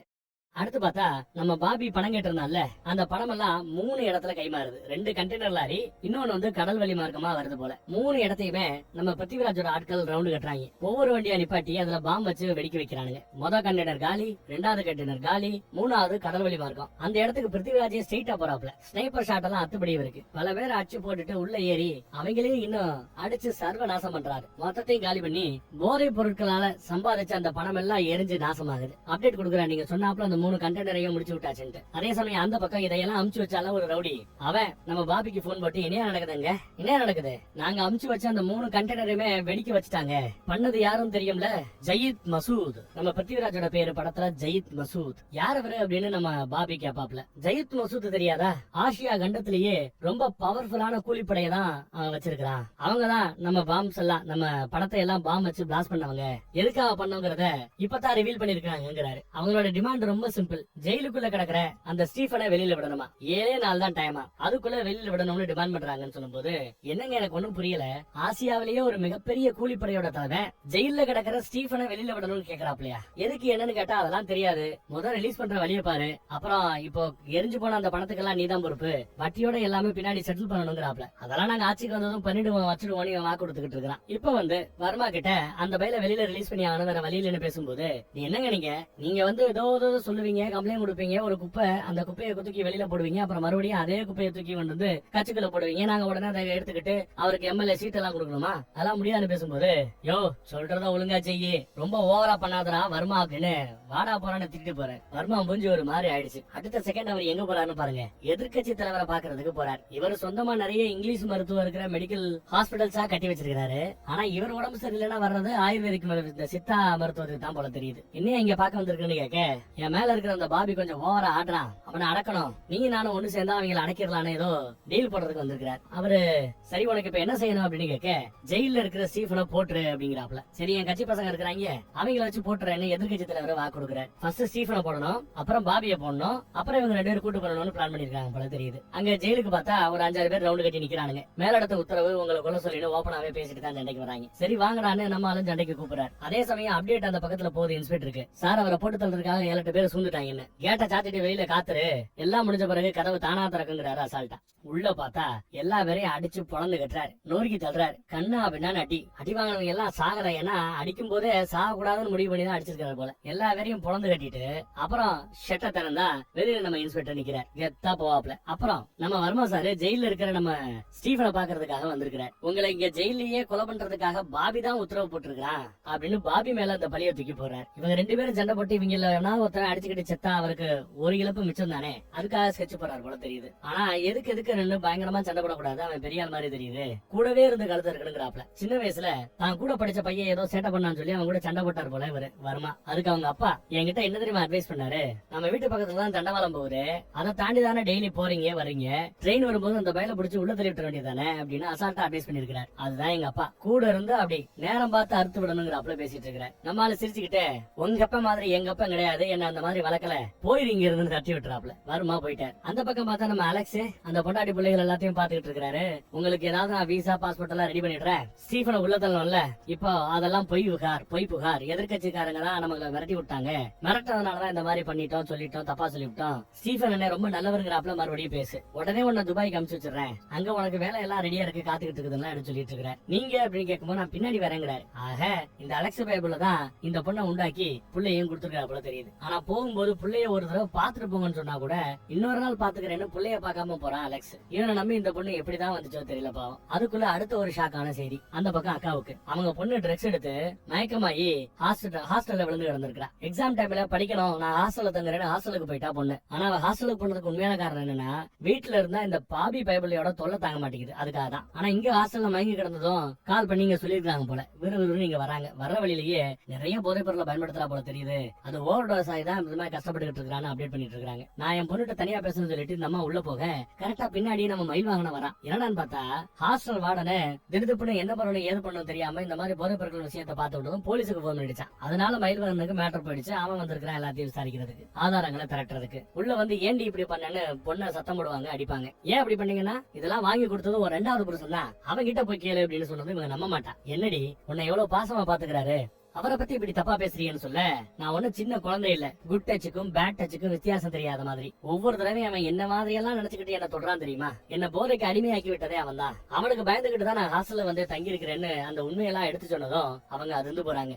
ஏமா எனக்கு உன்னை விட்டா வேற யாருமா இருக்கா, அவங்க கிட்ட இருந்து என்ன காப்பாத்துமா அப்படின்னு சொல்லி அழுகுறா. கட்டி பிடிச்சு கதறாங்க. அந்த பக்கம் பார்த்தா மறுபடியும் அதே டிவி சேனலுக்கு வந்து எதிர்கட்சிக்காரங்க மிரட்டதுனாலதான் நான் இந்த மாதிரி போய் சொன்னேன், மித்தபடி ஸ்டீஃபன் என்ன ரொம்ப நல்லவரு, அவரை ரிலீஸ் பண்ணுங்க, அந்த ஆசிரமம் என்ன மாதிரி ஆதரவு இல்லாத எவ்வளவோ பேருக்கு தொடர்ந்து ஆதரவு கொடுத்து கொண்டு இருக்கிறது அப்படி இப்படின்னு ஸ்பீச் கொடுத்துட்டு இருக்காங்க. டிவிக்காரரோட பொண்டாட்டி எடிட்டரம்மா இந்த பொழப்புக்கு பேசாம பிச்சை எடுக்கலான்ற ரேஞ்சுக்கு புருஷனை திட்டிட்டு இருக்கிறான். வேற வழி இல்ல, 45 கோடி ரூபாய் கடன் இருக்குது, கடனை அடைக்கிறேன்னு அவன் சொல்லி இருக்கிறான், அவன் போக்குக்கு தான் போயாகணும், இல்லன்னா இங்க நமக்கு வேலை பார்க்கிற கிட்டத்தட்ட 150 பேருக்கு சம்பளம் கிடையாது, 150 பேருக்கு வேலை வாய்ப்பு போயிடும், அதுக்கு நாம இதை பண்ணித்தானுங்கிறாரு அந்த டிவிக்காரர். அடுத்து பார்த்தா பாபி வீட்டுக்கு வர்றான். கொலவெறியோட காத்துக்கிட்டு இருக்காங்க இவங்க. வந்துட்டு ஒண்ணுமே நடக்காத மாதிரி, என்னமா என்ன மாற்று, ஏன் கோவமா இருக்கிற, ஸ்டீவனை வெளியில விட்டதை நினைச்சு வருத்தப்படுறியா, அதெல்லாம் ஒண்ணுமே பேசிட்டு இருக்கும்போது இவன் கோவம் உக்குரமாகுது. சட்டையை பிடிச்சி ஏன் ஒண்ணு மேலேயே கைய வைப்பையான்னு தரன்னு பின்னாடி எடுத்துட்டு போவாங்க. ஓ தெரிஞ்சிருச்சா அப்படிங்கிறான். பயப்படல. ஏன் பொண்ணு மேலேயே கைய வைப்பேன் மறுபடியும் பிடிக்கும் போது ஆமாண்டி வைப்பேன் அப்படின்னு சொன்னதை அரண்டு போறான். கண்டிப்பா வைப்பேன் சொல்லும் போது இன்னும் அரண்டு போறான். உன் பொண்ணு என்னென்ன விதவிதமான ட்ரக்ஸ் எல்லாம் பயன்படுத்துறா தெரியுமா,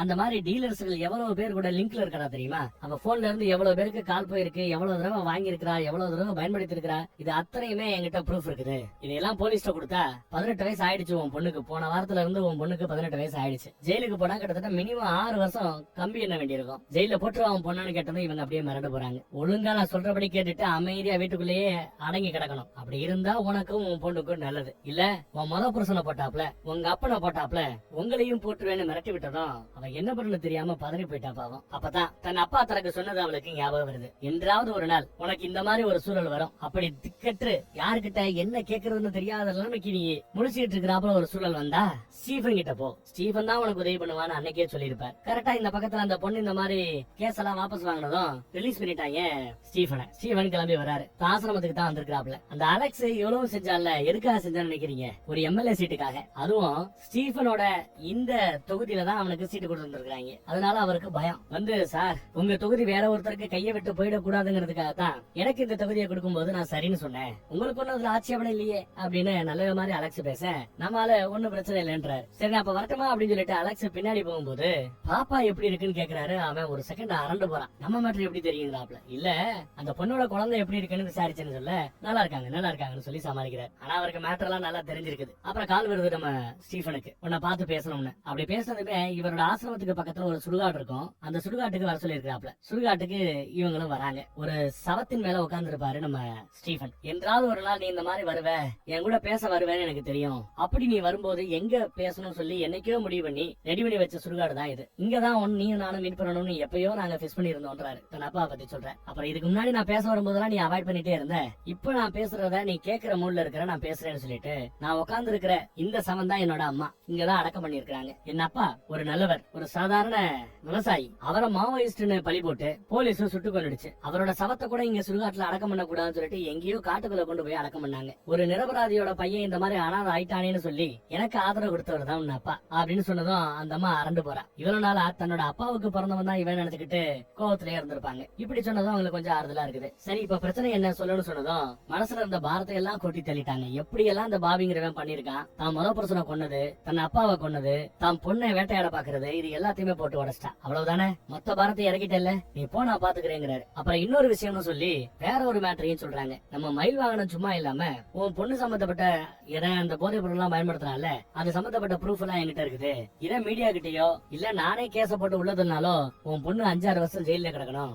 அதெல்லாம் பண்ணாம இருக்கணும்னா அடிக்கடி நான் கெஸ்ட் ஹவுஸ் கூப்பிடுவேன், வந்துட்டு போகணுங்கிறப்பல அசால்ட்டா பேசுறான். ஃபர்ஸ்ட் கிளாஸ் பொம்பளை பொறுக்காவன். நான் பாத்துக்கிறேன், நீ போகணும்னு சொல்லிட்டு அனுப்பிச்சு வச்சிருக்காரு. அப்புறம் முதல் வேலையா சர்ச்சுக்கு போய் பாதிரியார் கிட்ட சின்ன வயசுல என்ன முதலமைச்சர் அவர்கள் இங்க கூட்டு வந்து உங்க முன்னாடி நிப்பாட்டும் போது நீங்க என்ன ஆசீர்வதிச்சு அவர் கூட அனுப்பிச்சு வச்சீங்க. உண்மையிலேயே என்னோட அப்பா யாரு, அவர் தான் என்னோட அப்பாவா அப்படின்னு நம்ம ஸ்டீஃபன் கேட்டதும் பாதிரியார் முகத்துல அப்படியே ஒரு மாதிரி ஆகுறாரு. அப்படியே பாதிரியாரோட பிளாஷ்பேக்க காட்டுறாங்க. அதுல இதே கேள்வியை முதலமைச்சர்கிட்ட கேட்டிருப்பாரு, இந்த பையன் யாரு, ஓம் பையனா அப்படின்னு. பதில் சொல்லாம அவர் மூஞ்சி அப்படி வச்சிருக்கிற விதத்தை வச்சே புரிஞ்சுக்கிட்டு இல்ல நீ பதில் சொல்ல வேண்டாம் நான் புரிஞ்சுக்கிறேன் இருப்பாரு பாதிரியார். அதே மாதிரி இப்போ பாதிரியாரோட முகத்தை பார்த்துட்டு இல்ல நீங்க பதில் சொல்ல வேண்டாம் நான் புரிஞ்சுக்கிறேன்னு நம்ம ஸ்டீஃபன் சொல்றாரு. எஸ், முதலமைச்சரோட பையன் தான் இவர். வேற ஒரு அம்மா, அவ்வளவுதான் வித்தியாசம் போல தெரியுது. அப்புறம் போகும்போது இருப்பா ஏதாவது பாவ மன்னிப்பு கேட்டுட்டு போப்பா, நிம்மதி கிடைக்கும்னு பாதிரியார் சொன்னா செஞ்ச பாவத்துக்கு தானே மன்னிப்பு கேட்க போறாங்க.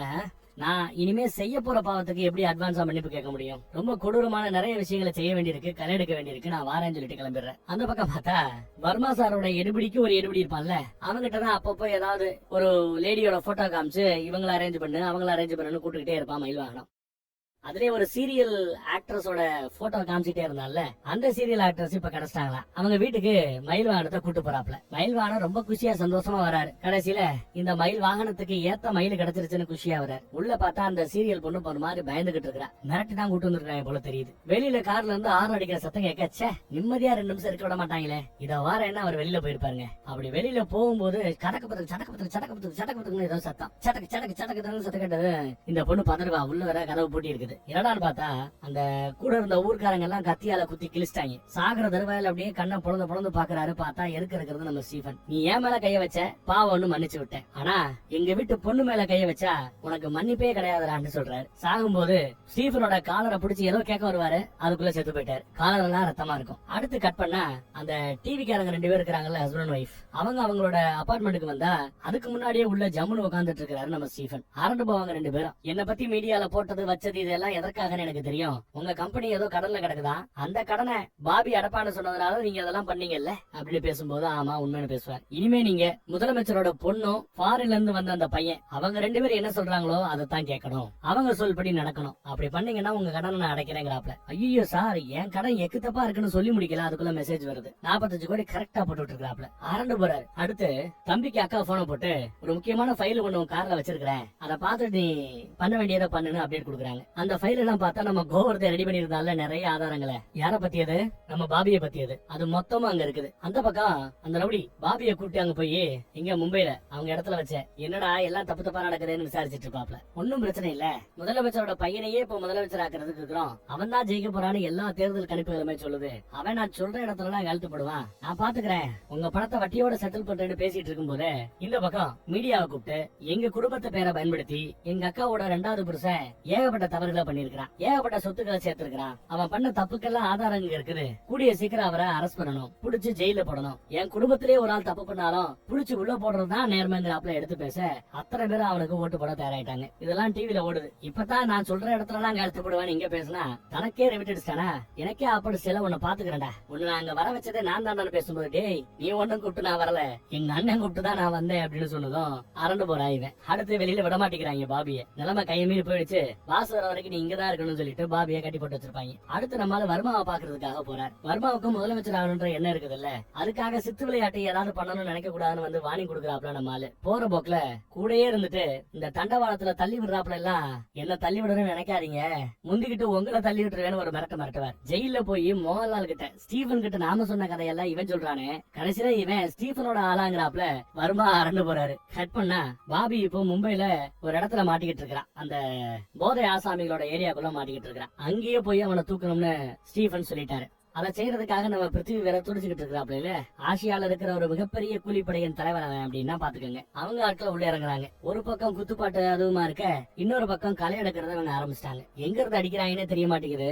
அவங்க ஏரியாக்குள்ளேயே, அவங்க ஊருக்குள்ளேயே, அவங்க தெருக்குள்ளேயே, அவங்க பில்டிங்குள்ளேயே புகுந்து அடிச்சு நொறுக்கிட்டு இருக்காங்க. கண்ணா அவனான அடி எவ்வளவு பேர் சாகுறான்னு தெரியல, அவ்வளவு பேர் செத்துக்கிட்டு இருக்காங்க. இதுக்கு மத்தியில நம்ம ஸ்டீபன் அந்த ஏரியா பக்கம் இறங்கி கத்தா நடந்து போய்கிட்டு இருப்பாப்ல. அவர் நடந்து போறதுக்குள்ள எதுக்கு இருக்கிற எல்லா தடைகளையும் உடச்சி எரிஞ்சு அவர் போறதுக்கு வழி பண்ணி கொடுத்துக்கிட்டே இருக்கிறாப்ல பிருத்திவி. அந்த பக்கம் தன்னை கட்டி போட்டு இருக்கும் போது கையில இருக்கிற அந்த சீரட்டை பிடிக்கிறதுக்கு ஏதோ யூஸ் பண்ணுவாங்க, அதுக்கு பேர் என்ன, லைட்டரா, அதை யூஸ் பண்ணி அந்த கயிறை அத்து விட்டுட்டு அவங்களோடய சண்டைக்கு போறாப்ல.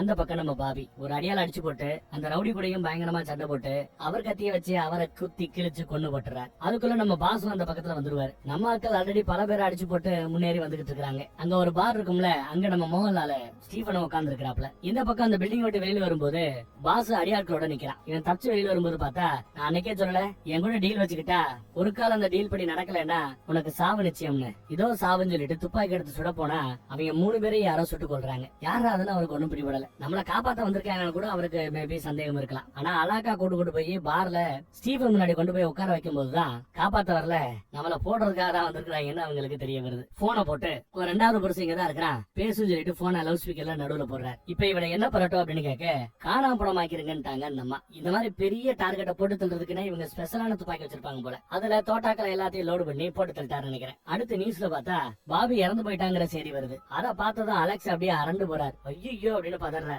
எவரை நம்பி இந்த பக்கத்துக்கு வந்தோமோ, ஸ்டீபனுக்கு துரோகம் பண்ணோமோ, அவருக்கே இந்த நிலைமையான அரண்டு போறாரு. அடுத்து நேரடியா யாரை பார்க்க வராருன்னு பாருங்க. வர்மாவோட எடுபடியை பாக்குறதுக்காக வராரு. வர்மாவோட எடுபடியை தனியா கூட்டிட்டு போய் நிலைமை கையை மீறி போயிடுச்சு. எவ்வளவு நாள் தான் இந்த மாதிரி பெரிய ஆட்களுக்கு நாம செருப்பு மாதிரி வேலை செய்யறது, நாம மிதிச்சு மேல ஏறி போக வேண்டாமான்னு இவரை கூட்டுக்கு சேர்க்க பாக்க ஒரு நிமிஷம் சொல்லிட்டு யாருக்கோ போன போட்டு இதோ குடுக்குறேன் அப்படின்னு குடுக்குறாப்ல. அலெக்ஸ் ரொம்ப ஆர்வமா வாங்கி பேசுவார். தன்னை காப்பாத்துறதுக்காக யாரோ பேச போறாங்கன்னு. காதுல வச்சா ஸ்டீபனோட குரல்.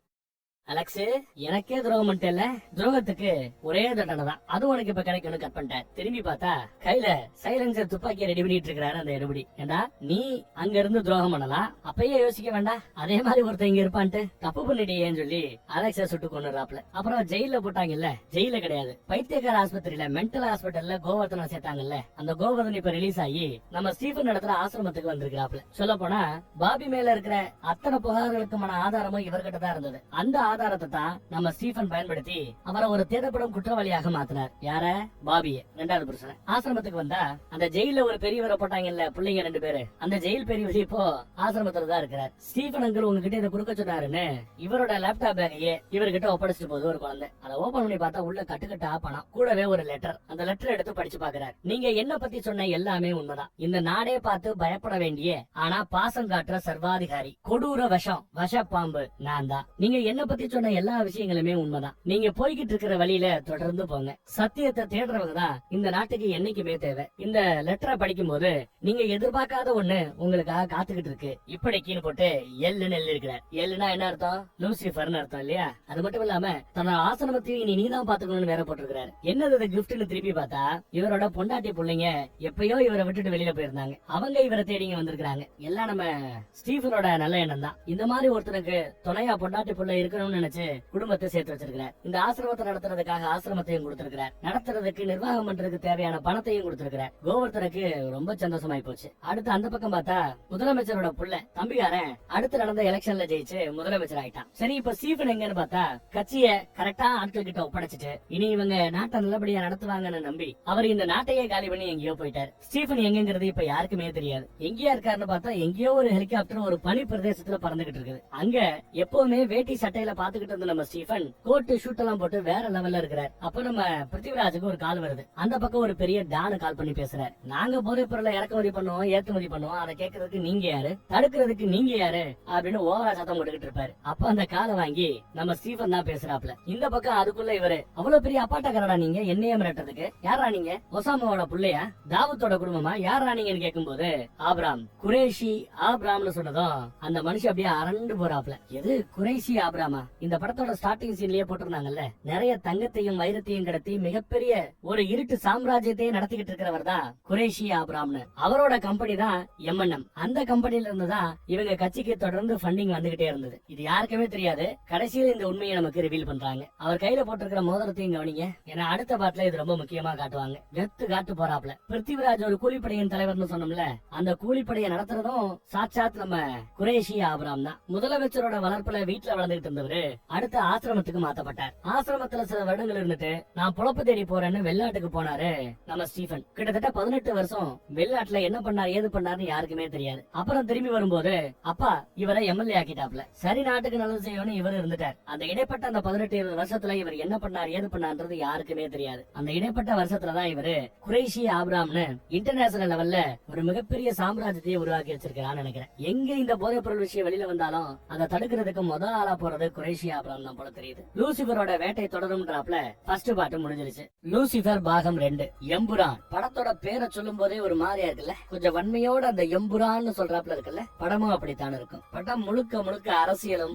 அதிகாரமும் கேங் வாரும் தான் ஒர்த்தா இருக்கும். ஆனா இந்த படத்தோட ஸ்டார்டிங் சீன்ல எடுத்ததுமே நிறைய ராணுவ வீரர்களை காட்டுறாங்க. ஒரு வீராங்கனை கூட அதுல இருக்கிறா. அப்படியே ரொம்ப துல்லியமா கரெக்டா கண்டுபிடிச்சு ஒரு இடத்துக்கு போறாங்க. அந்த இடத்துல அந்த பில்டிங்கோட என்ட்ரன்ஸ்ல நுழைய போகும்போது பார்த்தா பூம்னு வெடிச்சு சதுறது. அடிச்சு தூக்கி எரிஞ்சதுல அத்தனை வீரர்களுமே கொலை செய்யப்படுகிறார்கள். சரித்திர காலத்துல இருந்து இப்ப வரைக்கும் நாம பாக்குற இந்த உலக நிகழ்வுகளை எல்லாத்தையுமே கட்டுப்படுத்துறது நம் சராசரி கண்களுக்கு புலப்படாத சில தீய சக்திகள் தான். அதுலயும் 2 மாபெரும் சக்திகள்னு சொல்றதா இருந்தா நம்ம ஆண்டாங்கல வெள்ளக்காரங்க இங்கிலாந்து, அவங்களையும் இப்போ உலகத்துக்கே குடைச்சல் கொடுத்துட்டு இருக்கிற அமெரிக்காவையும் தான் சொல்லணும். அதுகளோட அந்த ரகசிய ஏஜென்சிஸ் தான் உலகத்துல இருக்கிற பல நிகழ்வுகளை கட்டுப்படுத்துறது. அது போக இன்னும் சில சக்திகளும் உண்டு. அதுல முக்கியமான ஒண்ணு ஆப்ரோ சைனீஸ்களோட ரகசிய கூட்டணி ஒண்ணு. அத காட் ஆக்சிஸ் அப்படின்னும் சென் ட்ரையாட் அப்படின்னும் கூப்பிடுவாங்களாம். 2வது இந்திய அரபுகளோட மெகா சிண்டிகேட் கூட்டணி. இவங்களோட கோடுவேடு லூசிபர் அப்படின்னு கூப்பிடுவாங்க. குரைஷி அப்ராம்னு கூட இவர்களுக்கு வேற ஒரு பெயரும் உண்டு. கொஞ்சம் முன்னாடி பார்த்தோம்ல காட் ஆக்சிஸ்,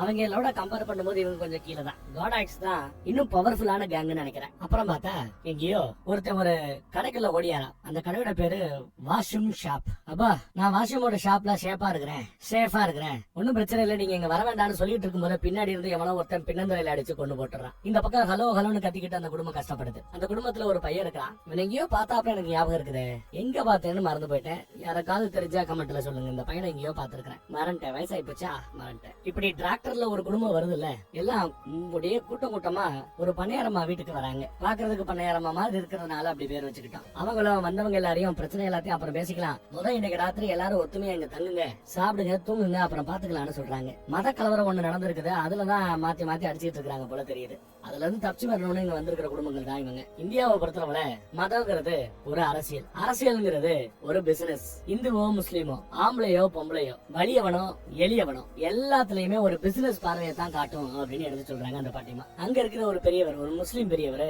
கரெக்டா தான் எல்லாத்தையும் எடுத்து சொல்றீங்க, எங்களுக்கு உதவி பண்றீங்க, அல்லாஹ் உங்களை நல்லபடியா காப்பாத்தட்டும் அப்படின்னு அவர் சொன்னா, பதிலுக்கு நம்ம பண்ணையாரம்மா அவங்க இந்து அம்மா போல, அவங்க ஸ்ரீராமர் உங்களை காப்பாத்துவாராகன்னு அவங்க வாழ்த்துறாங்க. ஒரு இந்துவோட வீட்டுலதான் அடைக்கலம் தேடி எல்லாரும் வந்திருக்காங்க போல தெரியுது. ஸ்டோர் ரூம்ல தங்க வச்சிருக்காங்க. அதுவே போதும் ஒரு ஊரே சாப்பிடுற ரேஞ்சுக்கு அவ்வளவு பெருசா இருக்குது. அப்புறம் முர்ரா கோட்டையோட கேட்டன்னு சொல்லி கேட்டா க்ளோஸ் பண்றாங்க. அவ்வளவு பெரிய கேட்டா இருக்குது. இங்க ஒரு பொண்ணு தான் அம்மா கூட பேசிட்டு இருக்குது. அந்த பொண்ணு கிட்டத்தட்ட 9 மாசம் நிறமாச கர்ப்பிணி. இன்னும் ஒரு மாசத்துல குழந்தை பிறக்கிற நிலைமையில இந்த மாதிரி கஷ்டத்தை அனுபவிக்கணும்னு அல்லாஹ் நம்மளை விட்டுட்டாரேங்கிற வருத்தப்பட்டு பேசிட்டு இருப்பாங்க. அந்த பொடிய ஒரு கை குழந்தைய மடியில படுக்க போட்டுட்டு இருக்கிறான் பாவம். இந்த பண்ண வீட்டுல இருந்து ஒரு கனெக்ஷன் தூரமா இருக்கிற வேற ஒரு சின்ன ரூமுக்கு கனெக்ஷன் இருக்குது. அது வழியா அந்த பக்கம் போன அந்த பெரியவரு, அந்த முஸ்லீம் பெரியவரு, அந்த சகதிக்கு மத்தியில ஏதோ பாத்துக்கிட்டு இருக்காரு, நடந்துகிட்டு இருக்காரு. என்னத்த முயற்சி பண்றாரு, எங்கேயாவது ஒளிய வைக்க முடியுமா பசங்களன்னு பாக்குறாரான்னு தெரியல. அதே சமயம் இருக்க பார்த்தா ஏகப்பட்ட வண்டி இங்க நோக்கி வந்துகிட்டு இருக்குது. அதை பார்த்து பயந்து மறுபடியும் ஓடியாந்து கோட்டைக்குள்ள இருக்கிறார். மொத்த வண்டிகளையும் வந்து நிக்குது. கூடவே ஜேசிபி ஒரு மாதிரி ரெடி பண்ணி வச்சிருக்காங்க. எவ்வளவு பெரிய கதவு வேணாலும் உடைக்கிறாப்ல. ராமஹாரம் அடிச்சுக்கிட்டே இருக்கிறானுங்க. பெரியவர் பார்த்து பயந்து போய்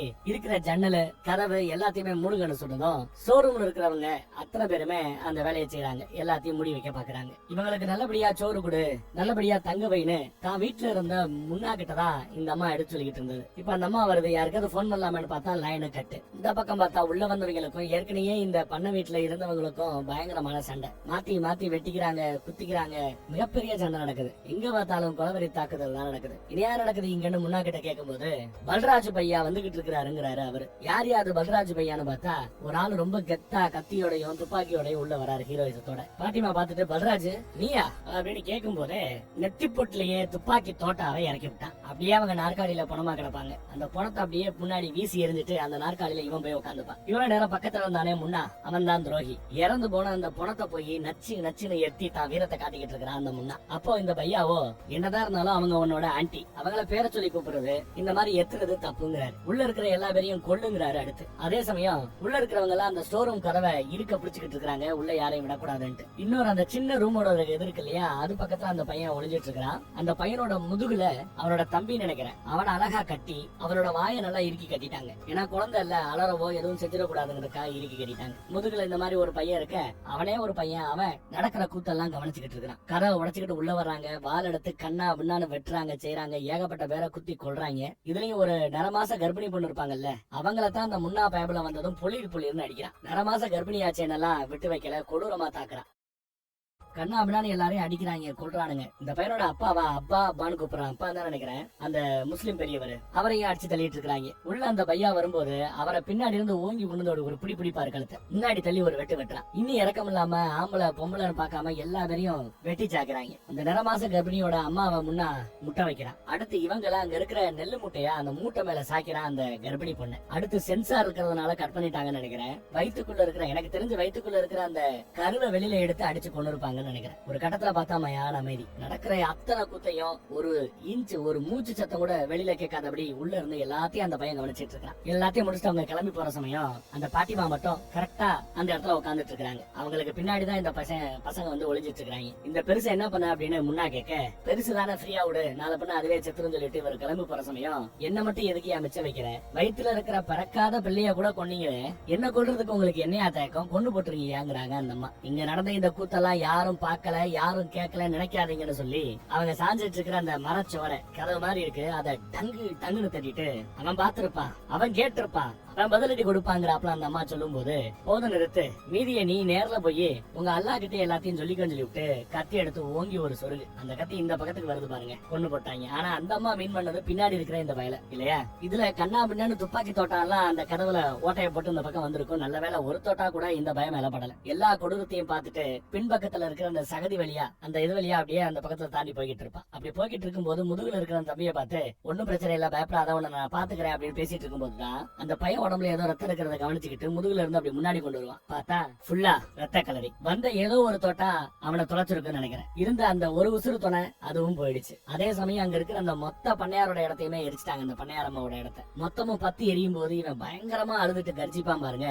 அதுக்கு பிறகுதான் இந்த படத்தோட முக்கியமான ப்ரொடியூசர்ஸ் யாரு, டைரக்டர்ஸ் யாரு, இந்த கூத்தெல்லாம் அடுத்து போட ஆரம்பிக்கிறாங்க. அப்புறம் பார்த்தா வானத்துல சைனாவோட ஒரு உளவு சேட்டலைட் இந்தியாவை வேவு பார்க்கறாப்ல காட்டுறாங்க. அப்படியே கேமரா போக்கஸ் ஆகி கீழே வரும்போது கேரளால ஒரு பிரம்மாண்டமான ஒரு பெரிய அணைக்கட்டு, அதுக்கு பக்கத்துல ஒரு நம்ம ஸ்டீஃபனோட ஆசிரமம். அங்க இருக்கிற பாதிரியாரோ லைட்டா மழை பெஞ்சாலே வீடு சுத்தி வெள்ளம் புகுந்துருது, தண்ணி நிக்குது, காத்தடிச்சா கரண்ட் கட் ஆயிடுது, ஜெனரேட்டரை போட்டு விட்டு இருக்காரு. இந்த அணைக்கட்டுக்கு சுத்தி கவர்மெண்ட் சுவரி எழுப்பி கொடுக்கறதா சொல்லிருக்காங்க.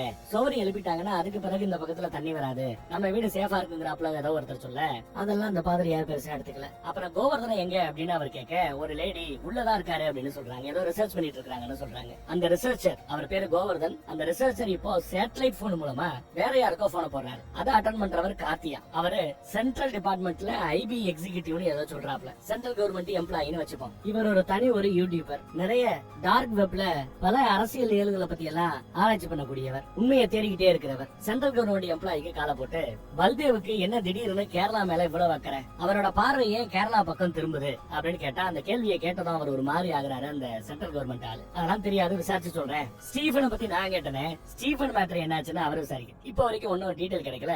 ஸ்டீஃபனை பத்தி டீடைல் தெரிஞ்சதும் கண்டிப்பா நான் உனக்கு அதை அப்டேட் பண்றேன்னு இவர் சொல்லுவாப்ல. அப்புறம் நீ சேட்டலைட் போன் எல்லாம் பயன்படுத்திட்டு இருக்க, இப்ப இருக்கிற புது டெக்னாலஜில சேட்டலைட் போன் எல்லாம் ஈஸியா ட்ராக் பண்ண முடியுது தெரியுங்களா அப்படின்னு சொல்ல, புது டெக்னாலஜியால ட்ராக் பண்ண முடியும், ஆனா புது சேட்டலைட் போன்ஸ் வேணா ட்ராக் பண்ண முடியும். நான் பயன்படுத்துறது 1990 மாடல்ல பியூர் ஹெரிடேஜ் ஏதோ ரெடி பண்ண ஒரு சேட்டலைட் போன் போல. இதை யாராலையுமே பிரேக் பண்ண முடியாதுங்கிறாப்ல அவர் கெத்தா சொல்லிக்கிட்டு இருக்கிற. பல கேரக்டரோட அறிமுகம் வந்துகிட்டே இருக்குது. இந்த கேரக்டர் அறிமுகம் முடிஞ்ச பிறகு கதை இன்னும் பயங்கரமா சுடுபிடிக்கும். கட் பண்ண அடுத்து Indian union front state committee ஆபீஸ்னு ஒரு ஆபீஸ காட்டுறாங்க. நம்ம ஆளுங்கட்சியோட அலுவலகம், கட்சி ஆபீஸ். ஒருத்தர் வேகமா விறுவிறுன்னு வராரு. அவர் கொஞ்சம் ஸ்ட்ரெயிட் ஃபார்வர்டு, எதுவா இருந்தாலும் மூஞ்சில் அடிச்சாப்ல நேருக்கு நேரா சொல்லக்கூடிய ஒருத்தர். அவர் தன்னோட ராஜினாமா கடிதத்தை கொண்டு வந்து நீட்டுறாரு. எதுக்குப்பா ராஜினாமா கடிதம் அப்படின்னு கேட்டா, என்னைக்கு நம்ம கட்சியை ஸ்டீஃபன் நான் கிளம்புறேன் நீங்க நல்லபடியா பாத்துக்கங்கன்னு ஜெத்தின் கையில ஒப்படைச்சாரோ, ஜெத்தின் யாரு? தற்போதைய கேரளா முதலமைச்சரோட கடைசி பையன். வெளிநாட்டுல எல்லாம் போய் படிச்சு வந்தாப்ல அவர் தான் ஜெத்தின் பேரு. அப்ப எல்லாருக்கும் ஒரு நம்பிக்கை இருந்தது, கட்சியை நல்ல விதமா கொண்டு போவாங்க, நாட்டுக்கு நல்லது செய்வாங்கன்னு. ஆனா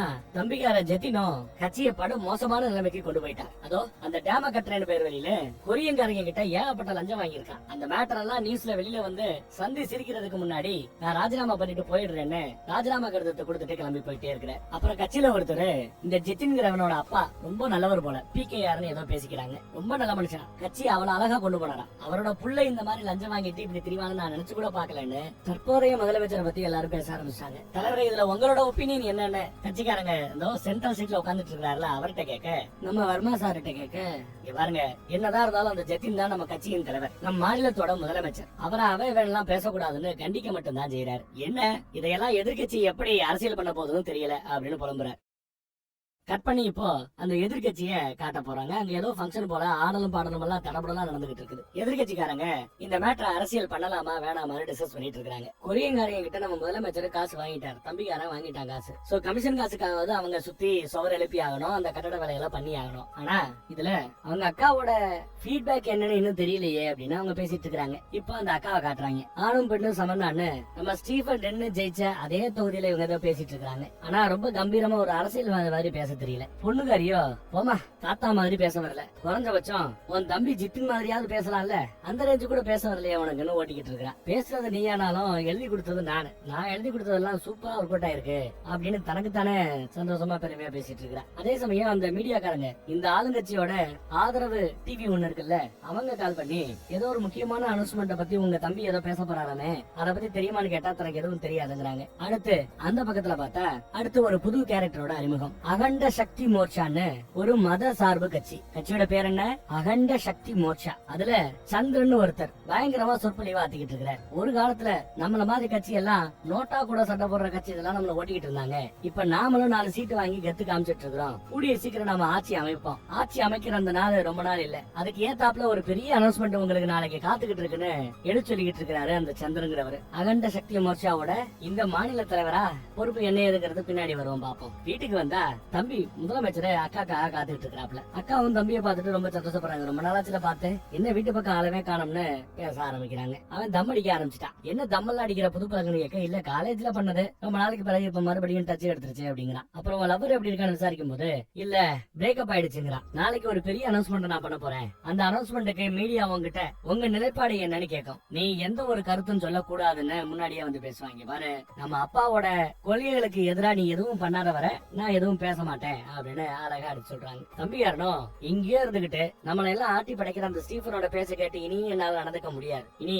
சுயமா சிந்திச்சு என் வேலைய நான் பாப்பேங்கிறாப்ல திமிரா பேசுறான் தம்பி. அடுத்து பார்த்தா இவங்களோட கட்சி மாநாட்டை ரொம்ப எல்லாரும் ஆர்வமா எதிர்பார்த்து காத்துக்கிட்டு இருக்காங்க, பாத்துட்டு இருக்காங்க. ஏன்னா முக்கியமான அனௌன்ஸ்மெண்ட் ஒண்ணுதான் பேசிட்டு இருக்காரு. அந்த அனௌன்ஸ்மெண்ட் என்னங்கிறது இப்போ வரைக்கும் காட்டல. பேச ஆரம்பிக்கிறாப்ல. எங்க அப்பா ஒரு முதலமைச்சர், அவரோட புள்ளங்கிறதுனால நான் முதலமைச்சர் ஆயிட்டேன்னு என்னோட வெற்றியை ரொம்ப ஈஸியா அட போடுறாங்க.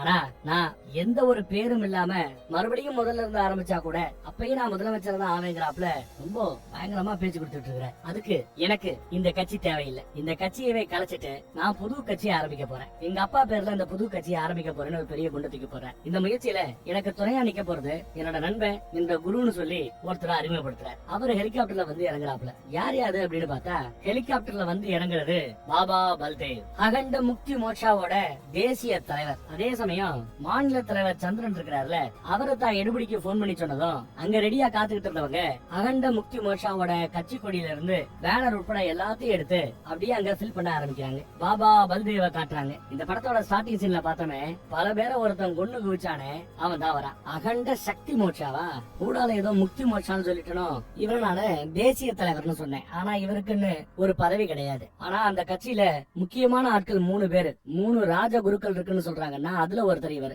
அவர் ஏன் கேரளால இருக்கிற ஒரு தமா தூண்டு சின்ன கட்சி கூட கூட்டணி சேரணும்? இப்படி பல கேள்விகளை கேக்குறாரு நம்ம கோவர்தன். யூடியூபர் லைவ்ல போய் கேக்குறாரு. அப்புறம் லூசிபர்ல ஸ்டீபன் எழுதி கொடுத்த ஒரு லெட்டருக்குள்ள அவர் கைப்பட எழுன்னு எழுதி கொடுத்திருப்பாரு. ஆசிரமத்தை பாத்துக்கோ, உண்மையை தேடுற இந்த பயணத்துல தொடர்ந்து போன அந்த லெட்டர் எடுத்துக்கிட்டு பாதிரியார்கிட்ட போய் காமிச்சிட்டு, யார் இவர், இவரோட உண்மையான முகம் என்ன, இப்ப அவர் எங்க இருக்காரு விசாரிச்சா பாதிரியார்கிட்ட பெருசா டீட்டெயில் எதுவும் கிடைக்கல. அதே சமயம் எங்கேயோ ஒரு நாட்டுல ஒரு இன்டர்போல் ஆபீசர் போதைப் பொருளை தடுக்க வேண்டியவரு போதைப் பொருட்களை கடத்தி போற இடத்துல அவங்களுக்கு துணையா போறார். இருந்தாலும் யாராவது நம்மள பாத்துட்டாங்கன்னா, என்ன பாத்துட்டாங்கன்னா என்ன ஒரு பணைய கைதி மாதிரி கூட்டிட்டு போங்கன்னு கையில ஒரு டேக் போட்டு கட்ட சொல்லிட்டு கூட்டிட்டு போறாரு. அப்படிதான் கூட்டிட்டு போறாங்க. லண்டன்ல MI6 டிபார்ட்மெண்ட் ஆபீஸ காட்டுறாங்க. அங்க இருக்கிறவங்க எல்லாம் இந்த போதைப் பொருட்கள் எல்லாம் கடத்த போறத சேட்டலைட் வியூல பாக்கணும்னு நினைக்கிறேன். அதை பாக்குறதுக்காக காத்துட்டு இருக்காங்க. போதைப் பொருட்களை கடத்திக்கிட்டு ஆப்பிரிக்காவை சேர்ந்த ஒரு கும்பல் இந்த இடத்து பக்கம் வருதுன்னு அவங்களுக்கு செய்தி வருது. அதனால அங்க முன்கூட்டியே தன்னோட டீம் நிப்பாட்டி அவங்க வரும்போது பிடிக்கணும்னு சொல்லி நிப்பாட்ட வச்சிருக்காங்க.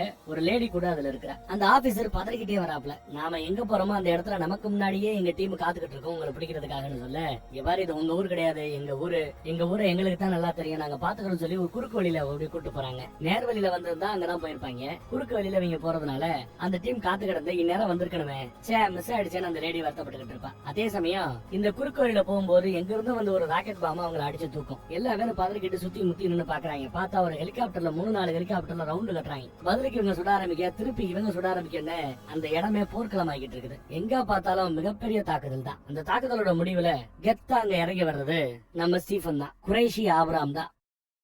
அப்போ அவன் முந்திக்கிட்டு, என்ன எதுவும் பண்ணிடாதீங்க, நான் ஒரு ஆபீசரு, என்ன பணைய கைதியா புடிச்சிட்டு வந்தாங்கன்னு சீனை போட்டுக்கிட்டு இருப்பான். இன்னொருத்தர் இருக்கிறான் பாருங்க அங்க முன்னாடி மண்டிக்கிட்டு தலையில கைய வச்சுக்கிட்டு.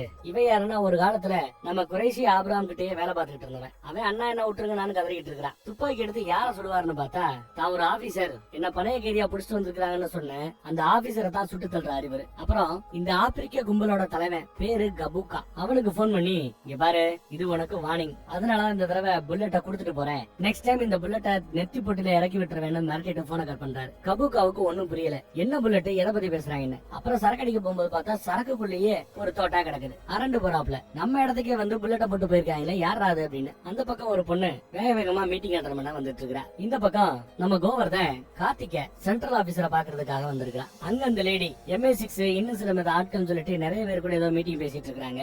அதுல அந்த ஆப்பிரிக்க கும்பல் எல்லாத்தையுமே அழிச்சது குறைஷி ஆபிரகாமோட டீம் தான் தெரிய வருது. கூடவே நம்ம ஆபீசர் ஒருத்தவன பணைய கைதி அங்க இருந்து அவனை சுட்டு கொண்டுட்டாரு, பதிலுக்கு நாம ஏதாவது செய்யணும்னு பேசிட்டு இருக்காங்க. அங்க இருக்கிற ஒருத்தர் MI6ல வேலை பார்க்கிற ஒருத்தர், அவர் ஒரு உயரதிகாரி. அவரோ இல்ல, அது ஒரு கொலாட்ரல் டேமேஜா தான் இருக்கணும், தெரிஞ்சே நம்ம ஆபீசரா அவர் கொல்ல மாட்டாருங்கிற அப்படியே எடுத்து சொல்றாரு. கொலாட்ரலோ இல்ல வேணும்னே சுட்டானோ எனக்கு தெரியாது, இதுக்கு நான் பழிக்கு பழி வாங்குவேன், ஏன்னா அந்த பணைய கைதியோட கேர்ள் ஃபிரெண்ட் நானுங்கிறாப்ல அந்த அம்மா சொல்லுது. ஃப்ரெண்டோ கேர்ள் ஃபிரெண்டோ பழி வாங்கணும்னு நினைக்கிற அந்த அம்மா. சென்ட்ரல் ஆபீசர் ஒரு பென்ட்ரைவ் சில ஃபைல்ஸை கொடுக்குறாப்ல, இதை ஒன்ஸ் ஓபன் பண்ணேன்னா ஒரே ஒரு தான் படிக்க முடியும், மித்தபடி எல்லாமே ஆட்டோமேட்டிக்கா டெலிட் ஆயிடுமா. குறைஷி ஆபிரகாம் பத்தி டீடைல்ஸ் இருக்குது. ஒட்டுமொத்த உலகத்தையுமே ஆட்டி படைக்கிற பல சாம்ராஜ்யத்துல அவனோட சாம்ராஜ்யம் ஒண்ணு சொல்லிட்டு இருக்கிறாப்ல. அதே சமயம் அந்த MI6ல இருக்கிற உயரதிகாரி வீட்டுக்கு வந்து கீழே அண்டர் கிரவுண்டுக்கு ஒரு ரகசிய கதவு, ஒரு புக்கை திறக்கிறாரு. புக்கை இழுத்தா கதவு திறக்குது. அப்படியே பாதாளத்துல ஒரு ரூம் வச்சிருக்காரு. அந்த ரூமுக்கு போய் ரகசியமா கால் பண்றாரு. யாருக்கு கால் பண்றாப்லன்னு பார்த்தா, அட நம்ம ஹீரோக்கு தான், ஸ்டீபனுக்கு தான் கால் பண்றாப்ல. வீட்டுக்குள்ள நடந்த மேட்டரை எடுத்து சொல்றாரு. ஓகே நான் பாத்துக்கிறேங்கிறாப்ல. இவர் எடுத்து சொல்றாப்ல, மிகப்பெரிய வல்லரசு நாடுகள் எல்லாம் இப்போ உன்னை தேட ஆரம்பிச்சிருச்சு, எப்படி இதுல இருந்து தப்பிக்க போறான்னு கேட்டா, யூ வில் சி, பாக்கத்தானே போறீங்க அப்படின்னு சொல்லிட்டு போனை கட் பண்ணிட்டாரு.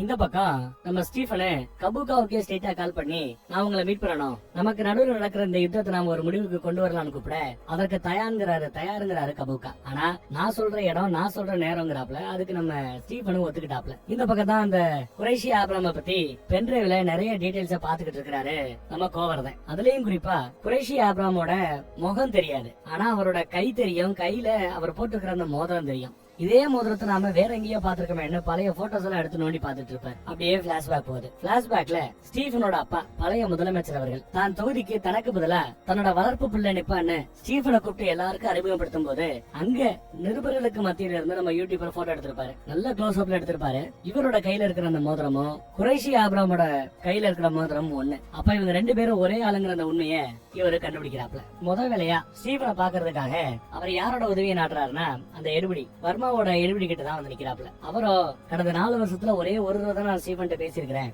அதுவும் மும்பை போகும்போது ராவுத்தரோட மொபைல்ல இருந்து ஸ்டீஃபன் பேசினேன். ஸ்டீஃபன் அடிக்கடி ராவுத்தர் கிட்ட பேசுறாப்ல. அன்னைக்கு என்கிட்ட ராவுத்தர் சொல்லி இருந்தாருன்னு ராவுத்தர்னு ஒரு கேரக்டரை பத்தி எடுத்து சொல்றாரு. உடனே ராவுத்தரை போய் நம்ம அதை பாக்கலாம். நான் ஸ்டீஃபனை உடனே பார்த்தாகணும்னு. உங்களுக்கு சுகர் இருக்கா, பிபி இருக்கா, தைராய்டு இருக்கா எல்லாத்தையும் விசாரிக்கிறாங்க. எதுக்குன்னு கேட்கும் போது அதெல்லாம் ஒண்ணுமில்ல சொல்லும் போது டப்புனு முதுகுல ஒரு இன்ஜெக்ஷனை குத்தி விட்டுறாங்க. மயக்க மருந்து அதை போட்டு விட்டு எங்கேயோ கொண்டு போய் ஸ்டீஃபனை பார்க்க வைக்கிறதுக்காக தொடர்ந்து நாடு கடத்தி போய்கிட்டே இருக்கிறாங்க. அதே சமயம் இந்த பக்கம் பார்த்தா கேரளால நிலவரம் அப்படியே முழுக்க மாறிக்கிட்டு இருக்குது. மாநில தலைவரை கூப்பிட்டு விட்டுட்டு எங்களோட கட்சி செலவுக்கான ஃபண்டிங்க நீங்க தான் கொடுக்கணும்னு ஒரு டீல போடுறாரு. இந்தியாவில மொத்தம் 543 சென்ட்ரல் தொகுதிகள் இருக்கிறது. அதுல கேரளாவுக்கு சொந்தமானது வெறும் 20 தொகுதி தான். அந்த 20 தொகுதியில நீங்க எத்தனை தொகுதியில ஜெயிப்பீங்கிறது பெரிய விஷயம். நீங்க நிறைய டிமாண்ட் எல்லாம் வைக்க முடியாதுங்கிறாப்ல மாநில தலைவர் சொல்லுவாப்ல. என் லிமிட் என்னங்கிறது எனக்கு தெரியும். என் கண்டிஷன் முத கேட்டுக்க. எங்களுக்கு ஃபண்டிங் கொடுக்கணும். என் மேல சென்ட்ரல் கவர்மெண்ட் போட்டிருக்கிற இந்த ஊழல் கேசுகள் எல்லாத்தையுமே வாபஸ் வாங்கணும். என் மேல அந்த ஊழல் விசாரணைகள் எதுவும் நடத்தக்கூடாது. இதுக்கு சம்மதம்னா நம்மளோட இந்த கூட்டணி தொடரும். உங்க பாஸ் கிட்ட சொல்லிடுன்னு சொல்ல அடுத்த நொடி பார்த்தா அவருக்கு அட்வான்ஸ் பணமா சில பல கோடிகள் வருது. இதை அட்வான்ஸ் பணமா எடுத்துக்கங்க, பேசுறது நடக்குங்கிறாப்ல மாநில தலைவர் அப்டேட் கொடுக்குற. அதே சமயம் அந்த பக்கம் பார்த்தா முன்னாவ காட்டுறாங்க. ஞாபகம் இருக்கிறதா? படத்தோட ஸ்டார்டிங் சீன்ல ஒரு கர்ப்பிணி பொண்ணை பார்த்து குறி வச்சு அடிப்பாம இருங்க முன்னா அவரே தான். கேரளாவுக்காக ஏன் நாம இவ்வளவு கொட்டி கொடுத்து இவ்வளவு செலவு பண்ணணும்னு கேட்பாப்ல. அங்க இருக்கிற துறைமுகங்கள், அங்க இருக்கிற கடற்பரப்பு, அங்க இருக்கிற இயற்கை வளம், இது எல்லாத்தையும் நாம சொல்ல ஆரம்பிச்சோம்னா நம்ம ஸ்பெண்ட் பண்ற பணம் எல்லாம் ஒன்னும் பெரிய விஷயம் இல்லைங்கிறாப்ல. அவரும் முன்னாக்கு அப்டேட் கொடுத்துக்கிட்டு இருக்கிறார். கீழே தொண்டர்கள் எல்லாம் பாக்குறதுக்கு ரொம்ப ஆர்வமா இருப்பாங்க. அகண்ட சக்தி மோட்சாவா அந்த கட்சியில கையை எடுத்து அப்படி தூக்கி ஆட்டு. ஏன்னா எலெக்ஷன்ல நிக்க போறது நீதான், நான் இல்லங்கிறாரு. முன்னாதான் பதவியில இருக்கிறவன் போல, போட்டி போடுறவன் போல, எந்த பதவியிலையும் இல்லாம எந்த தேர்தலையும் போட்டி போடாம எல்லாத்தையும் ஆட்டி வைக்கிறது நம்ம பாபாதேவ் தான். கட் பண்ணா இப்போ மயக்கத்துல கடந்த கோவர்தனை காட்டுறாங்க. முடிச்சு பார்க்கும்போது பக்கத்துல ஜூஸ் ரெடியா அவருக்கு இருக்குது. குடிச்சிட்டு எதுக்க பார்த்தா குறைஷி ஆபிரகாம் என்கிற ஸ்டீஃபன் எதுக்க நிக்கிறார். கெத்தா வராரு. நீங்க யாருக்கு எதிராக குரல் எழுப்புறீங்களோ அவங்களோட ஆயுதமாவே சில சமயம் நீங்க மாறிடுறீங்க. ஒரு தடவை நான் உங்களை பயன்படுத்துறேன், இப்ப என் எதிரிகள் உங்களை பயன்படுத்துறாங்க. ஆனா இந்த தடவை நான் உங்களை உங்களுக்கு தெரிஞ்சே பயன்படுத்த போறேன். நீங்க எனக்காக எங்க போறீங்க அப்படின்னு எடுத்து சொல்றாப்ல. அதெல்லாம் சரி, ஆனா உண்மையிலே நீ யார் யா நீ? குறைஷி ஆபிரகாமோட கையில இருந்த விரல் உன் கையில இருந்து நான் பாத்துருக்கிறேன். யார் யா நீ அப்படின்னு கேட்டா தெரிஞ்சுக்க வேண்டிய நேரத்துல நான் யாருங்கிறத கண்டிப்பா நீங்க தெரிஞ்சுப்பீங்க. அது வர காத்திருக்குங்கிறாப்ல. உங்க உண்மையான பேர் என்னன்னு கேட்டா எனக்கு இந்த உலகத்துல பல பேரு பல விதமான பேர் வச்சிருக்காங்க. அதுல எனக்கு ரொம்ப பிடிச்ச பேரு லூசிபர். நீ எனக்கு வச்ச பேர் நானே எடுத்து சொல்றேன். இப்ப நீங்க வந்திருக்கிறது கூட கேரளாவை இப்போ முதலமைச்சரா இருக்கிற ஜெத்தின் தம்பிக்காரன் தப்பான வழிக்கு கூட்டிட்டு போய்கிட்டு இருக்கான். அந்த மாநிலத்தை காப்பாத்தணுங்கிறதுக்காக தான் என்கிட்ட வந்து நிக்கிறீங்க. எல்லாம் எனக்கு தெரியுது. சரியான சமயத்துல நானும் வருவேன்னு சொல்லிட்டு கிளம்பிடுறாரு. அப்புறம் அவரை கூட்டிட்டு போறதுக்காக ஒரு வண்டி வந்துருச்சு. கட் பண்ணி இப்போ தம்பிக்காரனை காட்டுறாங்க. பக்கத்திலேயே நம்ம சென்ட்ரல் அதிகாரி இருக்கிற. எதுக்கு நீங்க தேவையே இல்லாம கோவர்தன் மாதிரி ஆட்களை பயன்படுத்துறீங்க?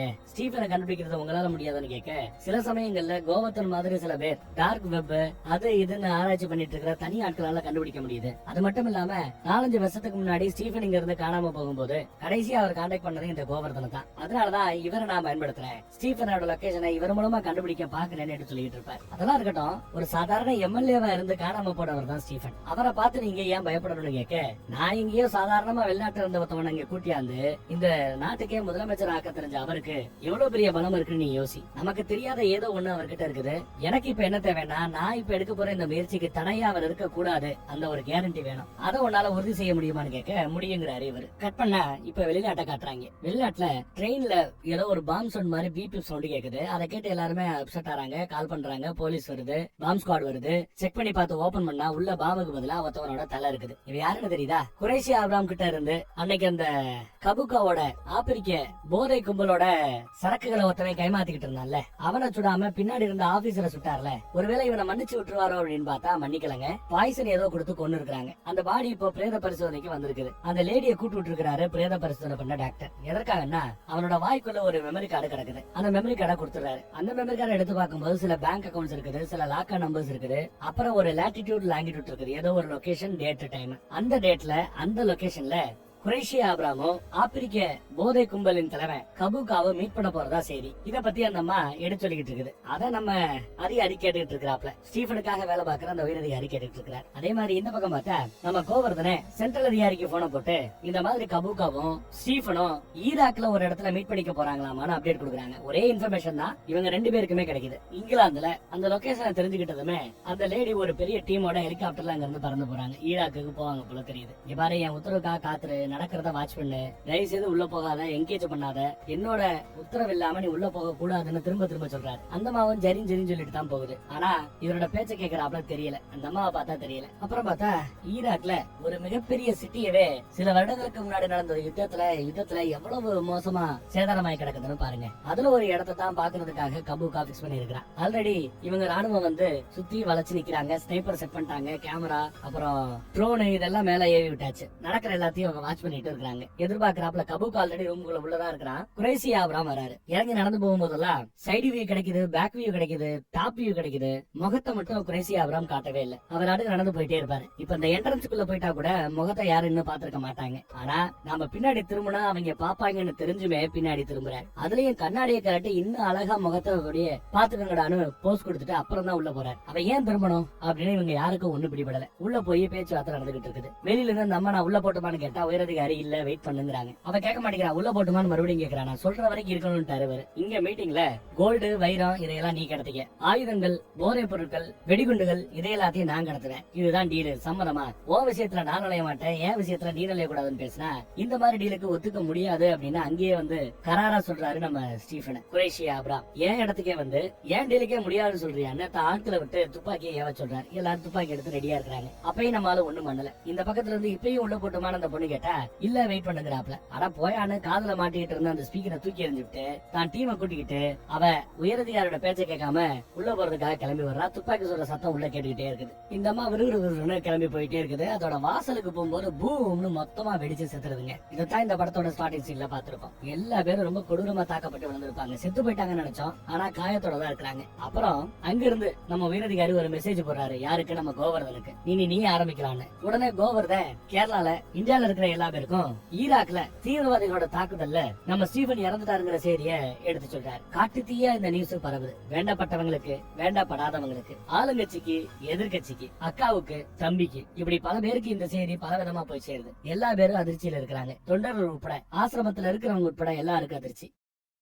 கோவர்தனுக்கு மட்டும் அதிர்ச்சி இல்ல. ஏன்னா அவன் தான் இந்த பொருளையா கிளப்பி வர்றான். அப்புறம் பார்த்தா அந்த லேடி அவ சாகல, ஹாஸ்பிட்டல்ல தான் அட்மிட் ஆயிருக்கிறா. அந்த வெடி விபத்துல குரேஷி ஆபிரகாம் போட்டிருந்த அந்த மோதிரம் அங்க எரிஞ்சு கிடக்கிறத கவனிச்சிருப்பாங்க. அதுலதான் அவர் இறந்துட்டாருன்னு கன்ஃபார்மும் பண்ணிருப்பாங்க. இங்க கேரளா முழுக்க பரவிக்கிட்டு இருக்கிறது ஸ்டீபன் இறந்துட்டாருங்கிறது மட்டும்தான். குரேஷி ஆபிரகாம்ங்கிறது யாரு என்னங்கிற டீடைல் எல்லாத்தையுமே அந்த வெளிநாடு இவங்களுக்கு டீடைலா சொல்லல. முகத்தோற்றத்தை வச்சு மட்டும் இவங்களே முடிவு பண்ணிட்டாங்க தீவிரவாத தாக்குதல இறந்து போயிட்டாங்கிறாப்ல. அதே மாதிரி அந்த வெளிநாடு ஏன் குரேஷி ஆபிரகாம் இவர்தாங்கிறத உண்மையை மறைச்சது அப்படின்னா அதுக்கு இன்டர்நேஷனல் லெவல்ல நிறைய பாலிடிக்ஸ் பிளே ஆகும். நிறைய விஷயங்களை ரகசியமா அவங்க வச்சுக்கவும் செஞ்சிருப்பாங்க. அப்புறம் அந்த பொண்ணு கிட்ட போய் பார்த்துட்டு 3 மாசம் நீ பெய்டு லீவ்ல இருக்கிற, அந்த தாக்குதல்ல குரேஷி ஆபிரகாம் இறந்துட்டாரு அப்படின்னு சொல்லி கேச முடிச்சுட்டு கிளம்பி போகும்போது அப்புறம் இன்னொரு விஷயம் சில போட்டோஸ கொடுக்குறாரு. கொடுத்துட்டு உன் நண்பன் ஒரு டபுள் ஏஜென்ட் நம்ம கிட்ட சம்பளத்தை வாங்கிட்டு அந்த கபூக்காக்காக வேலை செஞ்சுக்கிட்டு இருந்திருக்கா. அவனை கொன்னு குரேஷி ஆபிரகாம் உண்மையிலேயே நமக்கு நல்லதுதான் பண்ணிருக்கிறாரு. ஏதோ சொல்லணும்னு தோணுச்சு. இந்த போட்டோஸ் எல்லாம் டெலிட் பண்ணிடு, நாளைப்பட இது வெளியில வந்தா நம்ம மானம் போயிடும் அப்படின்னு சொல்லிட்டு கிளம்பி போறாங்க. அடுத்து பார்த்தா அந்த அணை கட்டுற மேட்டர் அணை ஆல்ரெடி கட்டியாச்சு, சுத்தி சோறு எழுப்புறாங்களா. அதுக்கு கொரியங்காரங்க கிட்ட நிறைய படம் வாங்கி இருக்கிறது போல நம்ம முதலமைச்சர் தம்பிக்காரன். அதுக்கு எதிர்ப்பு தெரிவிக்கிற வகையில ஒரு போராட்டம் நடத்த போறாங்க.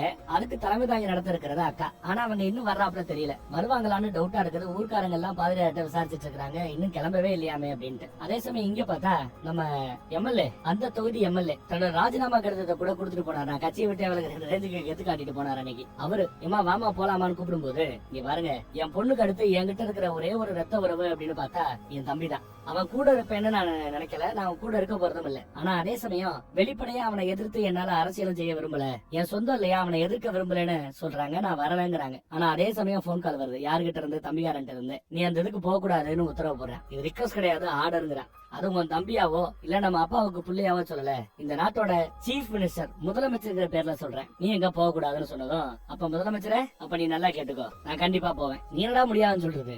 போக கூடாதுன்னு தான் இருந்தேன், போன் பண்ணி உத்தரவு போறதுக்கு பெரிய ஆயிட்டியோ, அப்ப நான் போவேன்ட்டாங்க. வாங்க அங்கிள் கிளம்பலான்னு கிளம்பிடுறாங்க. செம்ம சீனா இருக்குது. அதே சமயம் அந்த மதவாத கட்சியோட மாநில தலைவர் முன்னாவுக்கு போனை போட்டு அந்த அம்மா இப்ப பேச போகுது, அப்படி அது போய் பேசிடுச்சுன்னா செத்து போச்சுன்னு நினைச்ச அந்த கட்சி மறுபடியும் முளைச்சு நின்றோம், களைச்சிட்டோம்னு நினைச்ச அந்த தேன் கூடு மறுபடியும் ஒண்ணு கூடும், ஏதாவது பண்ணி அவளை அங்க போக விடாம பண்ணுங்கிற அப்ப ரிக்வெஸ்ட் பண்றாரு. முன்னாவும் இங்க வந்து பல்தேவ் கிட்ட இத பத்தி எடுத்து சொல்றாரு. அங்க நம்ம சென்ட்ரல் அதிகாரி இருக்கிறாரு பாருங்க. பல்தேவ் சென்ட்ரல் அதிகாரியை பார்த்ததும் அவரு போன் எடுத்து ஏதோ பேச போயிட்டார். கட் பண்ணி இங்க பார்த்தா இவங்க மேடைக்கே வந்துட்டாங்க. எல்லாருக்கும் முன்னாடி பேச ஆரம்பிக்கும் போது இவங்களுக்கு சரியா பேச வராது. அரசியல்வாதிக மாதிரி ரொம்ப தைரியத்தோட உணர்ச்சி பெருக்கோட அப்படி ஒரு சேர் அப்படி பேச வர மாட்டேங்குது. ஸ்டார்டிங்ல தடுமாறுறாங்க, அப்புறம் கொஞ்சம் கொஞ்சமா பிக்கப் பண்றாங்க. ரொம்ப அருமையா பேசுறாங்க. இங்க அந்த அணைக்கு சுத்தி சோறு எழுப்புறேன், இன்னும் கொஞ்சம் விரிவாக்குறேன்னு சொல்லி ஆதிவாசிகளோட நிலத்தை புடுங்குறது, சர்வே வைக்கிறேன், சர்வே கல்ல ஒன்றேன்னு சொல்லிவிட்டு அடுத்த இடத்துல போய் தள்ள ஒன்றது, எங்கேயோ இருக்கிற கொரியா நாட்டுக்காக நிலத்தை இவ்வளவு பெருசா ஆக்கிரமிப்பு பண்றது, இது எல்லாமே எதுக்காக? நடக்க இருக்கிற தேர்தல்ல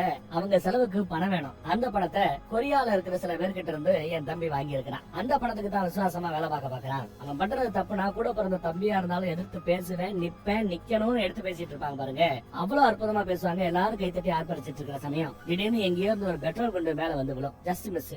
அடுத்து கண்ணா அப்படின்னு அடிக்க ஆரம்பிக்கிறாங்க. பேனர் லொட்டு லொசுக்கு எல்லாம் எரியுது, மேடை எரியுது. போலீஸ்காரங்க எல்லாம் இருக்கிற கட்சிக்காரங்க யாரும் அந்த அம்மா பக்கத்துல போக முடியாம இறுக்கி பிடிச்சிட்டு இருக்காங்க. ஊர்க்காரங்க சில பேர் தான் பாதுகாப்புக்காக அந்த அம்மாவுக்கு முன்னாடி போய் நிக்கிறாங்க. பார்த்தா மோமுடி போட்டுக்கிட்டு பல பேரு அவங்களை கொல்றதுக்காக நெருங்கி வராங்க. ஒரு பெட்ரோல் பால் ஒரு பாம் எல்லாம் பாத்தீங்கன்னா பக்கத்துல வந்து விழும். Just miss. அப்புறம் வாமா இங்க இருந்து போலான்னு காட்டுக்குள்ள அவரை கூட்டிட்டு போறாங்க. கூட ஒரு 6 பேர் ஒன்னாலும் ஓடும் போதெல்லாம் யாரோ ஒருத்தர் ஏதோ ஒருத்தர டிராப் பண்ணி பிடிச்சி இழுத்துக்கிட்டே இருக்காங்க. ஓட ஓட ஓட கடைசியா மிச்சம் இருக்கிறது ஒரே ஒருத்தர் தான். ஒரு கடத்துல ஓட முடியாம அவங்க விழுந்துருவாங்க. எந்திரிக்கமா ஓடிடலாம்னு சொல்லும் போது கூட அவங்களால நடக்க முடியல. இவன் பாதுகாப்புக்காக முன்னாடி நிப்பான். அதுக்குள்ள அந்த கேங்க வந்துருச்சு. கையில வேற துப்பாக்கி வச்சிருக்காங்க. ஓங்கி சைடுல அடிச்சு கீழே படுக்க போட்டு தலையிலேயே மிதிச்சு ஒருத்தவன் பிடிச்சுக்கிட்டான். துப்பாக்கி எடுத்து சுட போற சமயம் இங்கேயோ இருந்து ஒரு லேசர் லைட் அவனோட கையில அடிக்கும். அப்படியே அந்த லைட் நெத்திப்பட்டுக்கிட்ட வந்து நெத்திப்பொட்டிலேயே போட்டு தள்ளும். அடுத்து பார்த்தா ஏகப்பட்ட லைட் அங்க இருக்கிற அத்தனை பேரோட நெத்திப்பொட்டிலேயே லைட் அடிக்குது. யாராவது எல்லாரும் அந்த திரும்பி பார்த்தா ஒரே இருட்டா இருக்குதா. ஒரு இடி அங்க இருக்கிற ஒரு பட்டு போன மரத்துல அடிச்சதும் அப்படியே அந்த மரம் ஃபுல்லா பத்தி எரிய ஆரம்பிக்கும். அப்படி எரியிற வெளிச்சத்துலதான் ஸ்டீஃபன் இன்னும் சாகல, உயிரோட இருக்கிறார் அப்படிங்கிறது தெரிய வருது. அத்தனை பேரையும் துப்பாக்கியை இறக்க சொல்லிட்டு எல்லாரையும் கூப்பிடுறாரு. எல்லா பேரும் சண்டை போடுறதுக்கு இந்த பக்கத்துல வருவாங்க. எல்லா பேரையும் அடிச்சு துவம்சம் பண்றாரு. ரத்த கலரி ஆகுது. 20-30 பேரை சேர்ந்து ஒரே ஆள் அடிச்சா அப்படி இருக்கும் அந்த மாதிரி எல்லா பேரையும் பொத்து பொத்து பொத்து பொத்துன்னு அடிச்சு தள்ளுறாரு. கிடைக்கிற ஆயுதத்தெல்லாம் எடுத்து குத்தி கிழிக்கிறாரு. ஒரு பயம் இல்ல, எல்லா பேரோட சோழியும் முடிச்சு விட்டார். ரொம்ப ஆச்சரியமா இத அந்த அம்மா பாத்துக்கிட்டு இருக்குது. பை த டைம் போலீஸ்காரங்க காட்டுக்குள்ள அந்த அம்மாவை தேடி வந்து பார்க்கும்போது அங்க கொல்ல வந்தவங்களும் இல்ல, கொன்னவங்களும் இல்ல, ஸ்டீஃபனும் இல்ல. அந்த அம்மா மட்டும் தனியா இருக்க கூட்டிட்டு போயிட்டாங்க. என்ன நடந்ததுங்கிறது அந்த அம்மா சொல்லவும் இல்ல. அப்புறம் நம்ம அப்படியே பிளாஷ்பேக்கு போறோம். வெடி விபத்துல இவர் சாகலையா அப்படின்னு பார்த்தா சாகலதான். துப்பாக்கியை காமிச்சு கபூக்கா மிரட்டும் போது ஸ்னைப்பர்ஸ் எல்லாத்தையுமே மேல செட் பண்ணி வச்சிருப்பாரு. அதே பில்டிங்ல கூரையில இருக்கிற நம்ம பிருத்திவிராஜோட டீம் நம்ம பசங்க யாரையும் மூவ் பண்ணாதீங்கன்னு இன்ஸ்ட்ரக்ஷன் கொடுத்துட்டு எதிரிகள் எல்லாத்தையும் சுட்டி வீழ்த்திட்டு அப்படியே கீழே வந்து லேண்ட் ஆறாங்க. அப்புறம் மிச்சம் இருக்கிறது கபூக்கா. அவரையும் சுட்டு தள்ளிட்டு அதே பில்டிங்ல அண்டர் கிரவுண்ட்ல ஒரு பேசேஜ் இருக்கும். அந்த பேசேஜ் வழியா அவங்க எல்லாம் கிளம்பி போறாங்க. போகும்போது நம்ம பிருத்திவி 2 பாம்பை போட்டு கீழே போயிருவாரு. அந்த பாம்பு அடிச்சதுக்கு முன்னாடியே மோதிரத்தை கலட்டி வீசி எடுத்துட்டு போயிருப்பாரு. அப்புறம் எல்லாரும் இறந்து போயிட்டதா ஒரு கதையும் கட்டியிருப்பாப்ல, மக்களை நம்ப வச்சிருப்பாப்ல. கட் பண்ணி இப்போ அதே சுடுகாட்டுல பாதிரியாரை மீட் பண்றாரு நம்ம ஸ்டீஃபன். ஸ்டீஃபன் உயிரோட இருக்கிறத பார்த்து பாதிரியாருக்கு ரொம்ப சந்தோஷம். இந்த பக்கம் தம்பிக்காரன் எங்க அக்காவே அட்டாக் பண்றாங்களா, யார் அது அப்படின்னு கோவப்பட்டு கேக்குறாப்ல. மாவோயிஸ்டுகள் சில பேரு உங்க அக்காவை புடிச்சு வச்சுட்டு டிமாண்ட் பண்ணலான்னு எதிர்பார்த்தாங்க. அந்த முயற்சி தான் தடப்பட்டுருச்சுங்கிறாப்ல சென்ட்ரல் அதிகாரி எடுத்து சொல்லிக்கிட்டே வராரு. போய் சொல்றாரு. இதை நம்ம தம்பிக்காரன் நம்பிக்கிட்டு இருக்கிறான். ஆனா சென்ட்ரல் அதிகாரியோ தம்பிக்காரனோட பல்தேவுக்கு தான் விசுவாசமா இருக்கிற. ஒரு வாரத்துக்கு தம்பிக்காரன் ஏதோ லீவ் போட்டு போறானா. யாராவது கேட்டா பர்சனல் ஹாலிடே, எலெக்ஷன் கேம்பெயினுக்கு முன்னாடி ஒரு வாரம் ரெஸ்ட் எடுக்கிறதுக்காக போயிருக்காருன்னு சொல்லுங்க. முக்கியமான மேட்டரா இருந்தா மட்டும் என்ன ரீச் பண்ணுங்க, இல்லைன்னா ரீச் பண்ண வேண்டாம்னு சொல்லிட்டு கிளம்புறாப்ல. மாநில அரசு தலைவர் உட்பட எல்லாருமே போறாங்க. யாருக்கு?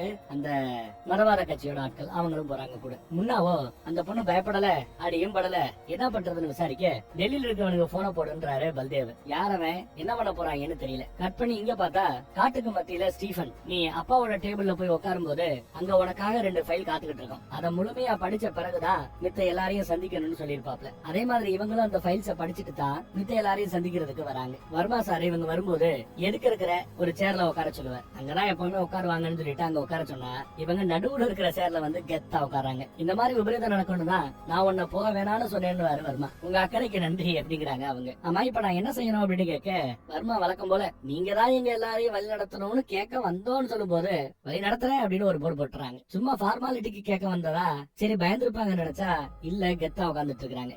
நீங்க கேக்குறாப்ல இந்த கட்சியை தூக்கி நிறுத்தணும்னா எனக்கு 4 கண்டிஷன்ஸ் இருக்கு. கண்டிஷன் நம்பர் 1, நான் இந்த கட்சியில ஜாயின் பண்ண போற அந்த ஜாயினிங் ஃபார்மாலிட்டி இங்கேயே இந்த இடத்துல நடந்தாங்க. அப்புறம் கண்டிஷன் நம்பர் 2, நான் இந்த கட்சியில ஒரு மெம்பரா வரல, லீடரா வரேங்கிறாங்க. கண்டிஷன் நம்பர் 3, நான் இந்த மாதிரி தலைவரா வந்தா சென்ட்ரல் கவர்மெண்ட் என் மேல கேஸ் போடும், அதுவும் பெயில்ல வர முடியாத மாதிரி ஒரு கேஸ் போட்டு என்ன உள்ள தலை பார்க்கும். அப்படி ஒரு முயற்சி ஏற்பட்டாலும் என் கூட நீங்க துணை நிற்பீங்கன்னு அஷூரன்ஸ் கொடுக்கணும். கண்டிஷன் நம்பர் 4, நான் இந்த மாதிரி தலைவர் தாங்கிறேங்கிற இதை கொண்டாடுற விதத்துல ஒரு பெரிய பொதுக்கூட்டம் நடத்தி இதை அறிவிக்கணும்னு சொல்றாங்க. நம்ம நேர்மையானவர் கைத்தட்ட சுத்தி இருக்கிற எல்லாருமே அப்படியே பின்னாடியே ஃபாலோ பண்ணி கைத்தட்ட ஆரம்பிக்கிறாங்க, பிடிக்குதோ இல்லையோ. அந்த பக்கம் இவங்க அரசியலுக்கு வரதெல்லாம் ஒர்க் அவுட் ஆகுமான்னு ஒருத்தவன் டவுட் கேட்க, எடுபடியோ நான் சொல்ற 3 விஷயம் நடந்தா மக்களோட பல்ச புரிஞ்சுக்கிட்டு இருக்காங்க, உள்ள வர்றாங்க, ஜெயிப்பாங்கன்னு அர்த்தங்கிறாப்ல. என்னங்க அந்த 3 மேட்டர் கேட்க, ஃபர்ஸ்ட் மேட்டர், இதுவரை நாம பார்க்காத ஒரு தோற்றத்துல அவங்க வருவாங்களா அப்படின்னு கேக்குற. எதிர்பார்த்தாப்லயே அவங்க கட்சி கொடியவே இவங்க சேலையா கட்டிட்டு வராங்க. அப்புறம் 2வது, வழக்கமா அவங்க வரக்கூடிய ஃபாரின் வண்டியை விட்டுட்டு வேற வண்டியில வரணும்னு சொல்லிருப்பாப்ல. அதே மாதிரி ஃபாரின் வண்டியை வேணாம்னு சொல்லிவிட்டு தன் அப்பா பயன்படுத்துற வண்டியில வராங்க, இல்ல தான் அண்ணன் பயன்படுத்துற வண்டியில வராங்க, ஸ்டீஃபன் பயன்படுத்துற வண்டியில வராங்க. அலெக்ஸ் மாதிரியே இங்க ஒருத்தவர் இருக்கிறாப்லயே, இவர் தான் லூசிபர் பார்ட் 1லயே இறந்து போயிட்டாரு. நீங்க யோசிக்கலாம், அலெக்ஸ் கூட பிறந்த வேற ஒருத்தர் இருக்கிறாரு, அண்ணன் தம்பிங்க நினைக்கிறேன். ஒருத்தர் தான் கெட்டவன், இன்னொருத்தர் இன்னும் லாயலா இருக்காருன்னு தோணுது. அவர் தான் அந்த வண்டியில வந்திருக்கிறதும் கூட. கூட்டிட்டு பொதுக்கூட்டம் நடக்கிற அந்த இடத்துக்கு வந்தாச்சு. அடுத்து 3வது மேட்டர் என்னென்ன கூட இருக்கிறவங்க கேட்டா அதை அனுபவிக்கணுங்கிறாப்ல. என்னன்னு சொல்றேன் வா அப்படிங்கிறாப்ல. கரெக்டா இவங்களும் வந்துடுறாங்க. மிகப்பெரிய பேக்ரவுண்ட் மியூசிக் ஹீரோயிசத்தோட அப்படி உள்ள மேடையில ஏறி பேச ஆரம்பிக்கிறாங்க. இந்த கட்சியோட தலைவரா இந்த கட்சியை வழிநடத்துற தகுதி இருக்கா இல்லையான்னு தெரியல, ஆனா வன்முறைக்கு எதிராக போராடுற உரிமை எல்லாருக்கும் உண்டு. அந்த வகையில வன்முறையை தூண்டுற லெவலுக்கு போராடிக்கிட்டு இருக்கக்கூடிய, வன்முறைகளை மத கலவரத்தை தூண்டிவிடக்கூடிய கட்சிகளோட கூட்டணி சேர்ந்திருக்கிற என் தம்பியை எதிர்த்து நான் இப்போ இங்க அரசியல் பண்ண வந்திருக்கிறது கரெக்ட் தாங்கிறாப்ல பேசுவாங்க. அதே மாதிரி என்ன பார்த்து ஆளும் தரப்பு பயப்பட்டுச்சுன்னா என்ன அரெஸ்ட் பண்ண வருவாங்கன்னு சொல்லி முடிக்கல, அதுக்குள்ள கரெக்டா அரெஸ்ட் பண்றதுக்கு வராங்க. அதுவும் பெயிலே கொடுக்க முடியாத ரேஞ்சுக்கு ஒரு 5 கேஸ் என்னன்னு கேட்டா எல்லாம் மணி லாண்டரிங் கேஸா. இந்த செக்ஷன்ஸுக்கு கீழே அரசு செய்யப்பட்டா கைவிலங்கு போடணும்னு ரூல்ஸ் இருக்குல்ல. கைவிலங்கு எங்கன்னு கேட்டா அவங்க முழிக்கிறாங்க. கைவிலங்கு போட்டு என்ன கூட்டு போங்கன்னு சொன்னதும் கைவிலங்கு ரெடி பண்ணி போட்டு கூட்டிட்டு போறாங்க. இது எல்லாமே அதை பாத்துக்கிட்டு இருக்கிற அந்த கட்சிக்காரங்களுக்கு மத்தியில ஒரு பெரிய கொந்தளிப்பை ஏற்படுத்துது. ஒவ்வொருத்தரும் அந்த அம்மா பேரை சொல்லி கத்த ஆரம்பிக்கிறாங்க. உணர்ச்சி பெருக்காயிட்டு இருக்குது. அப்புறம் மீடியா முன்னாடி வேற கைவிலங்க தூக்கி காட்டி பேச ஆரம்பிக்கிறாங்க. வன்முறைக்கு எதிராக போராடுறவங்க எல்லாரோட கையிலையும் இந்த மாதிரி விலங்கு மாற்றுறதுதான் இவங்களோட அரசியல். ஆனா சிந்தனைக்கு இவங்களால விலங்கு மாட்டவே முடியாது அப்படின்னு சொல்லிட்டு கிளம்பும் போது இதையெல்லாம் அந்த டிவிக்காரங்க பாப்பாங்கல்ல, அவங்களும் பக்கா கேம்பேடா இருக்குது அப்படின்னு நினைக்கிறாங்க. இந்த பக்கம் கூட இருக்கிற அந்த எடுபடி, நீங்க இந்த 3வது மேட்டரை சொல்லவே வேண்டாம், உடம்பெல்லாம் பயங்கரமா புல் அரிக்குது, நீங்க எதிர்பார்க்கிற அந்த தலைவர் இவங்களா கண்டிப்பாக இருக்க முடியும்னு அவனே சொல்ற ரேஞ்சுக்கு ஆயிப்போச்சு. எதிர்கட்சி தலைவர் இந்த பக்கத்துல மொத்தமும் போச்சு. இந்த அம்மாவோட செல்வாக்கு இப்போ பல மடங்கு இந்நேரம் கூடி போயிருக்கும்னு வருத்தப்படுறாரு எதிர்கட்சி தலைவர். இந்த பக்கம் பார்த்தா ஒரு வாரம் லீவுன்னு சொல்லிவிட்டு டெல்லி பக்கம் தான் போயிருக்கிறாப்ல. அங்க அன்னைக்கான ப்ரோக்ராம் என்ன அப்படின்னு பேசுறாங்க. ஃபர்ஸ்ட் பல்தேவ் போய் மீட் பண்றோம். அதுக்கு பிறகு நம்ம மாநிலத்துல நீங்களும் நாங்களும் ஒன்னா சேர்ந்து கூட்டணியா ஆட்சி அமைக்க போறோம், கூட்டணியா நம்ம தேர்தலை சந்திக்க போறோங்கிறதுக்கு ஒரு பிரஸ் மீட் கொடுக்கணும் எல்லாம் பேச எல்லாம் ஓகேன்னு சொல்லிட்டு வண்டியில ஏற போற சமயம் உள்ள முன்னா உட்காந்துட்டு இருப்பாப்ல. நம்மால ஏறி பக்கத்துல உட்கார்றாரு. பின்னாடியே இவரும் மாநில தலைவர் ஏறலான்னு பார்த்தா ஏற விட மாட்டேங்கிறாய். சார் இவருக்கு ஹிந்தி தெரியாது, மலையாளம் மட்டும் தான் தெரியும், நான் வேணா ஹிந்தியில டிரான்ஸ்லேட் பண்ணி சொல்லட்டுமா அப்படின்னு கேட்க, முதலமைச்சர் ஜத்தின் எனக்கு ஹிந்தி நல்லா வரும்னு ஹிந்தியில சொல்லி காட்டிட்டு அப்படியே அங்க இருந்து கிளம்பிடுறாங்க. கழட்டி விட்டுறாங்க இங்க 2 பேரை. வண்டி போயிட்டே இருக்கும். அப்படி போய்கிட்டு இருக்கும் போது ஒரு மோஷன் சென்சார் ஒண்ணு டிடெக்ட் பண்றதுக்கு வச்சிருக்காங்க. அதுல இவங்க வண்டி கிராஸ் ஆகிறது டிடெக்ட் ஆகுது. கரெக்டா அவங்க வரும்போது இருக்கிற ஒரு போஸ்ட் மரம் வெடிச்சு அப்படியே இவங்களை மறைச்சாப்ல ரோட்ல வந்து விழணும். கரெக்டா விழுகுது. சரி ரிவர்ஸ்ல போலாம்னு பார்த்தா ரிவர்ஸ்ல ஆயிரக்கணக்கான மாடுகளை விட்டுறாங்க. ரிவர்ஸ்லயும் போக முடியாது, ஃப்ரண்ட்லயும் போக முடியாது, மாட்டிக்கிறாங்க. பார்த்தா நம்ம பிருத்திவியோட டீம், ஸ்டீஃபனோட டீம் களத்துல இறங்கி கண்ணா அப்படின்னு சுட்டு தள்ள ஆரம்பிக்கிறாங்க. அங்க இருக்கிறவங்க எல்லாமே அந்த கட்சியோட அடியாட்கள் தான் கையில துப்பாக்கியோட இருக்கிறாங்க. எல்லா பேரையும் சுட்டு தள்ளிக்கிட்டு இருக்காங்க. நம்ம கார்த்திக் இருப்பாரு, சென்ட்ரல் அதிகாரி, அவரு கீழே வண்டி கடையில போய் ஒளிஞ்சுப்பாரு. பேரு கார்த்திக். முன்னாவுக்கு ஒரு அடி உட்கார வச்சிட்டாங்க. பாம்பேன்னு விட்டாங்கன்னு நினைக்கிறேன். முன்னா ஒண்ணும் பண்ணல. இந்த பக்கத்துல தம்பிகாரனுக்கு ஒரு மாஸ்க போட்டு கடத்திட்டு போயிடுறாங்க. இந்த தாக்குதலுக்கு கரெக்டா முன்னாடி நம்ம கோவர்தன் போன் பண்ணி ஸ்டீபன் இன்னும் சாகல, உயிரோட இருக்காங்கிற அந்த அப்டேட்ட சென்ட்ரல் அதிகாரி கார்த்திக் கிட்ட சொல்லியிருப்பார். கார்த்திக் அப்படியே கடிகலங்கி போச்சு, இதெல்லாம் பண்றது அவர் தானோ அப்படின்ட்டு. கை கால்லாம் உதற பல்தேவ் முன்னாடி போய் உட்கார்ந்து இருக்கிறாரு. இந்த பக்கம் கடத்தப்பட்ட தம்பியாரனை காட்டுறாங்க. யார் என்ன கடத்துறது கேட்டுட்டு இருக்காரு. பார்த்தா எதுக்க உயிரோட ஸ்டீஃபன் என்ன வரத பார்த்துட்டு ஒரு செகண்ட் ஆடி போயிருப்பார். எவ்வளவு பெரிய ஆளோட புள்ளனி இப்படி பண்ணிட்டு இருக்கேடா, அவரோட வழியில போக வேண்டாமா, அவரோட ரத்த வாரிசினி, அவர் மாதிரி கரெக்டா இருப்பேன்னு நினைச்சேன், ஆனா 5 வருஷத்துல நிறத்த நீ காட்டிட்டேல அப்படின்னு கோவப்படுறாரு. பதிலுக்கு அவரு நீங்க சொல்றதெல்லாம் செஞ்சுக்கிட்டு உங்க அடிமை மாதிரி எல்லாம் என்னால இருக்க முடியாது, இப்ப சுயமா நானே முதலமைச்சர் ஆகிறதுக்கு முயற்சி பண்ணிட்டு இருக்கிறேன், சீனை போட்டுட்டு இருக்கிறான் இவன். அவன் யாரியா நீ, நிஜத்துல நீ யாரியா அப்படின்லாம் கேட்டுட்டு இருப்பாப்ல. நம்மளால எதுவும் சொல்லாம இவரோட போன் போனை புடுங்கி போன் பண்றாரு. யாருக்கு? பல்தேவுக்கு. அந்த பக்கத்துல பல்தேவ் அட்டன் பண்ணி பேசுவாப்ல. பல்ராஜ் பட்டேல் அப்படின்னு அவரோட ஒரிஜினல் பேரை சொல்றாரு. அரண்டு போறாப்ல. ஏன்னா எல்லா பேருக்குமே பல்தேவ் பாய் அப்படின்னு கூப்பிட்டு தான் பழக்கம் இப்ப ரீசெண்டா, பல்தேவ் பாபான்ட்டு. ஆனா அவரோட ஒரிஜினல் பேரு பல்ராஜ் பட்டேல். இந்த படத்தோட ஸ்டார்டிங் சீன்ல பாத்துக்கோம்ல, பிற மதத்துக்காரங்களை வெட்டி சாப்பாங்கல்ல, அந்த பீரியட்ல அவரோட பேரை தான் போல. உனக்கு எனக்கு ஒரு பழைய கணக்கு ஒண்ணு தீர்க்க வேண்டி இருக்குது. நான் சொல்ற இடத்துல நான் சொல்ற நேரத்துல ஏன் கண்டிஷனுக்கு உட்பட்டு நீ பார்க்க வரதா இருந்தா நம்ம பழைய கணக்கை தீர்த்துக்கலாம்னு சொல்லியிருப்பேன். அப்புறம் ஒரு கண்டிஷனை போடுறாரு. கைது செய்யப்பட்டிருக்கிற அந்த அக்காகாரிய உடனே ரிலீஸ் பண்ணணும். எந்த நிபந்தனையும் இல்லாம எல்லா கேஸுமே ஆதாரமற்ற கேசுகள்னு சொல்லி ரிலீஸ் பண்ணணும். எல்லா நியூஸ்லயும் அது ஹெட்லைன் நியூஸா வரணும். அப்படி வந்தா உங்கால் இவனை நான் விட்டுறேன் அப்படிங்கிறாரு. கட் பண்ணா இப்போ பிருத்திவிராஜோட இந்த கதாபாத்திரத்தோட பேரு ஜெயித், ஒரு முஸ்லிம் பையன். அவருக்கு நம்ம ஸ்டீவன் கால் பண்ணி 23 வருஷத்துக்கு முன்னாடி உனக்கு நான் ஒரு வாக்கு கொடுத்த ஞாபகம் இருக்கா?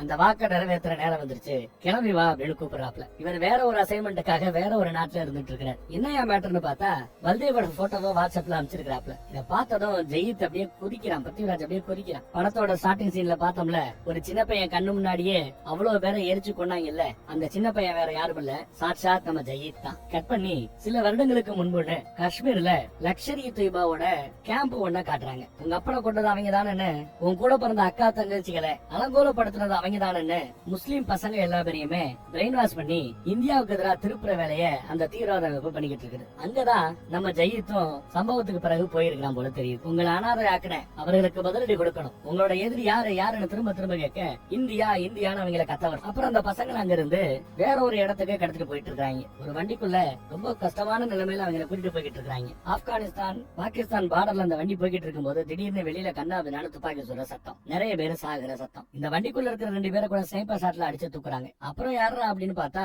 ஸ்டீஃபன் தான் வந்திருக்கிறார். அந்த பசங்களை வெளியில கூட்டு வந்திருப்பாரு காப்பாத்தி. அப்போ அங்க நம்ம ஜெயித் ஸ்டீஃபனை பார்த்து உங்க பேரன்னு கேட்கும் போது குறைசி அப்ராம்னு தன்னை அறிமுகப்படுத்திட்டு இருப்பார். அதே மாதிரி இப்போ நம்ம ஜெயித் இதே மாதிரி கடத்தப்படக்கூடிய அந்த பசங்க எல்லாத்தையுமே காப்பாத்தி மீட்டு இருக்கும் போது ஒரு குழந்தை உங்க பேர் என்னன்னு கேட்கும். ஜெயித் மசூத்னு தான் பேரை சொல்லி அறிமுகப்படுத்திப்பாரு. அப்புறம் 2 பேரும் ஒரு இடத்துல மீட் பண்ணிக்கிறாங்க. நான் உன்ன முதல் தடவை காப்பாத்தி கூட்டிட்டு வரும்போது உங்ககிட்ட கேட்டேன் உனக்கு என்ன வேணும். அந்த சின்ன வயசுலயே நீ என்கிட்ட சொன்னது பழி வாங்குறதா வேணும்னு கேட்டேன். உனக்கான இந்த பகை எல்லாருக்குமான ஒரு பகையா மாறும் போது உன் பகையை தீர்த்துக்கிறதுக்கான வாய்ப்பு நான் உனக்கு கொடுக்குறேன்னு சொன்னேன். அந்த வாய்ப்பு நாளைக்கு காலையில கூடி வருதுங்கிறாப்ல. கருணையில சந்தோஷத்தை பாக்குறது கடவுள், பழி வாங்குறதுல சந்தோஷத்தை பாக்குறது மனுஷன். நாம மனுஷங்க அப்படின்றாப்ல. அடுத்து பார்த்தா காலையில சொன்ன அப்படியே பாக்குறதுக்காக கிளம்பி போறாரு. வேணா போவேணா, நான் ஏதாவது பண்ணி முயற்சி பண்றேன், அவங்களை பிடிக்கிறதுக்கு ஏதாவது வழி பண்றேன்னு கார்த்திக் சொல்லும் போது கேட்காம அவரோட சட்டையை பிடிக்கிறாப்ல. அப்புறம் முன்னாவை யாரா காப்பாத்துறது அப்படின்னு சட்டையை பிடிக்கிறார். எஸ், முன்னாவை அவங்க இன்னும் கடத்தி தான் வச்சிருக்காங்க போல தெரியுது. முன்னாவுக்காக தான் இவர் ரிஸ்க் எடுத்து போறாரு போல தெரியுது. கேரள அரசியலுக்காக உள்ள போய் என்னென்னமோ ஆயிப்போச்சு.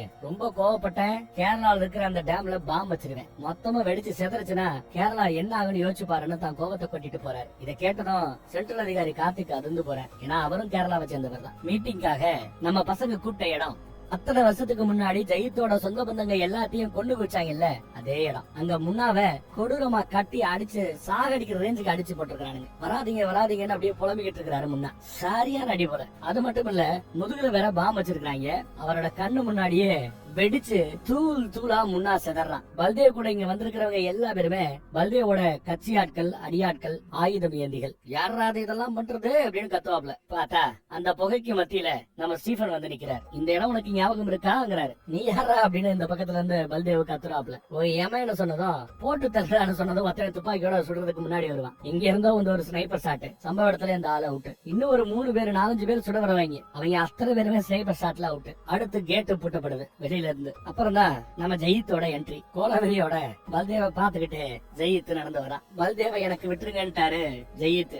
பழி வாங்குறத நான் பாத்துக்கிறேங்கிறாரு ஸ்டீஃபன். பல பேர் கையில ஆயுதங்களோட வெட்டி தள்ளுறதுக்கு முன்னாடி வராங்க. வெறுங்கையாலேயே அவங்களோட இவங்க 2 பேரும் பயங்கரமா சண்டை போட்டுக்கிட்டு இருக்காங்க. மாத்தி 2 பேரும் அடிச்சு துவம்சம் பண்றாங்க. ஆட்களை புரட்டி எடுக்கிறாங்க. தொடர்ந்து அடிச்சு படுக்க போட்டு முன்னேறிக்கிட்டே இருக்காங்க. எல்லா பேரையும் அடிச்சு போட்டதும் கீழே எடுக்கிற துப்பாக்கி எடுக்கிறதுக்கு பல்தேவ முயற்சி பண்ணுவாரு. ஸ்னைப்பர் அந்த துப்பாக்கி அடிச்சு நகட்டுறாங்க.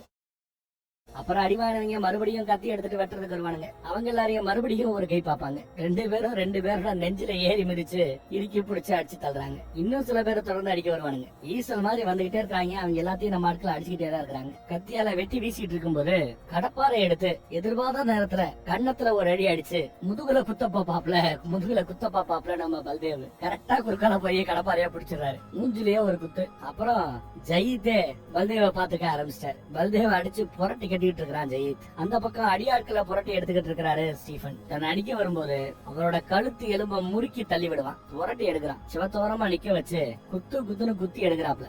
கோவம் தீர தீர அடிச்சுட்டு இருக்கிறார். இன்னும் கோவம் அடங்கல. அடுத்த குத்துல பறந்து போய் விழுகிறாரு பல்தேவ். அடுத்து என்ன பண்றாங்கன்னு பாருங்க. அந்த சகதி ஏரியா பக்கம் அவனை நடக்க விட்டு துப்பாக்கியில தோட்டாவை லோடு பண்றாரு. என்ன கொல்றதுக்கு முன்னாடி நீங்க யாருன்னு சொல்லுங்கடா மலையாளிஸ் அப்படின்னு சத்தம் போடுறாரு அவரு. ஜயீத் அகமத் மசூத் என் பக்கத்துல இருக்கிற இவனோட பேரு. மலையாளி கிடையாது, இந்தியன் அப்படின்னு சொல்லிட்டு துப்பாக்கிய லோடு பண்ணி ஜயீத் கிட்ட ஸ்டீபன் கொடுக்கற. சும்மா சுட்டு தள்ளினா அந்த சகதிக்குள்ளேயே குண்டடி பட்டு செத்து மூழ்கி போயிட்டான் பல்தேவ் பாபா.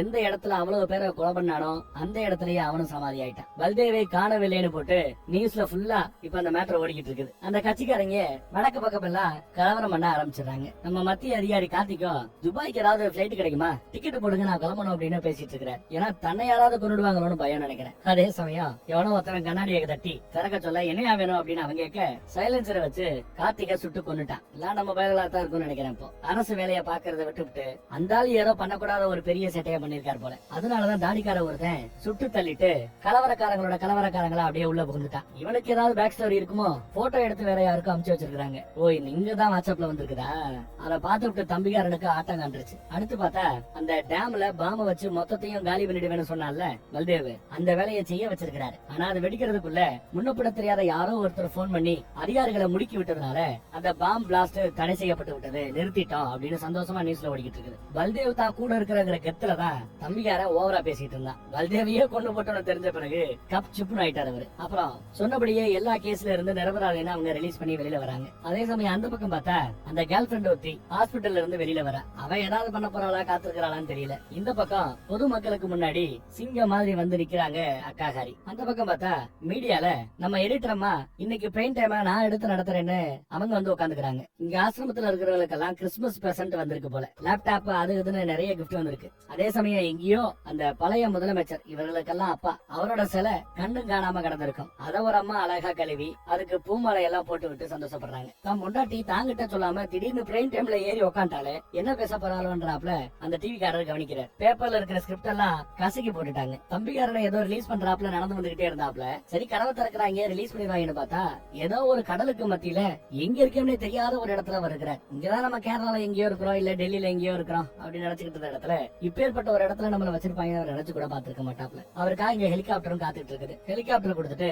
உனக்கு 2 ஆப்ஷன் தான் இருக்குங்கிறாப்ல. 2 சாய்ஸ் தானா. ஒண்ணு, மறுபடியும் உங்க கட்சிக்கு திரும்ப போ, புது கட்சியை கலைச்சிரு. உங்க அக்காவுக்கு துணையா உன்னால என்ன முடியுமோ அதை பண்ணு. கட்சிக்கு கட்டிப்பட்டு அடிமட்ட தொண்டனாரு, முன்னாள் அமைச்சரோட பையன், முன்னாள் முதலமைச்சருங்கிற அந்த பேரோட இரு. இல்லையா 2வது ஆப்ஷன், மறுபடியும் இதே மாதிரி தப்பான பாதையில நீ போறது. உங்க அக்காவோட 2வது புருஷன் மாதிரியோ இல்ல இப்ப செத்து போனானே பல்தேவ் அவ மாதிரியோ நீ மாறி அவங்களோட சாவு எப்படி சர்ச்சைக்குரிய செய்தியா நியூஸ் பேப்பர்ல வந்ததோ அந்த மாதிரி உன்னோட சாவு நியூஸ் பேப்பர்ல வரும். இந்த 2ல என்ன ஆப்ஷன் வேணுமோ நீ செலக்ட் பண்ணிக்கோட்டாப்ல. அமைதியா அவரும் ஹெலிகாப்டர்ல ஏற போயிட்டார். என்னதான் மிரட்டி அமிச்சாலும் ஸ்டீபனுக்கு பாசம் இருக்குல்ல, அந்த பாசம் கண்ணுல தெரியுது. அதே சமயம் நம்ம ஸ்டீபனுக்கு சேட்டலைட் கால் ஒண்ணு வருது. யாருக்கிட்ட வருது தெரியுமா?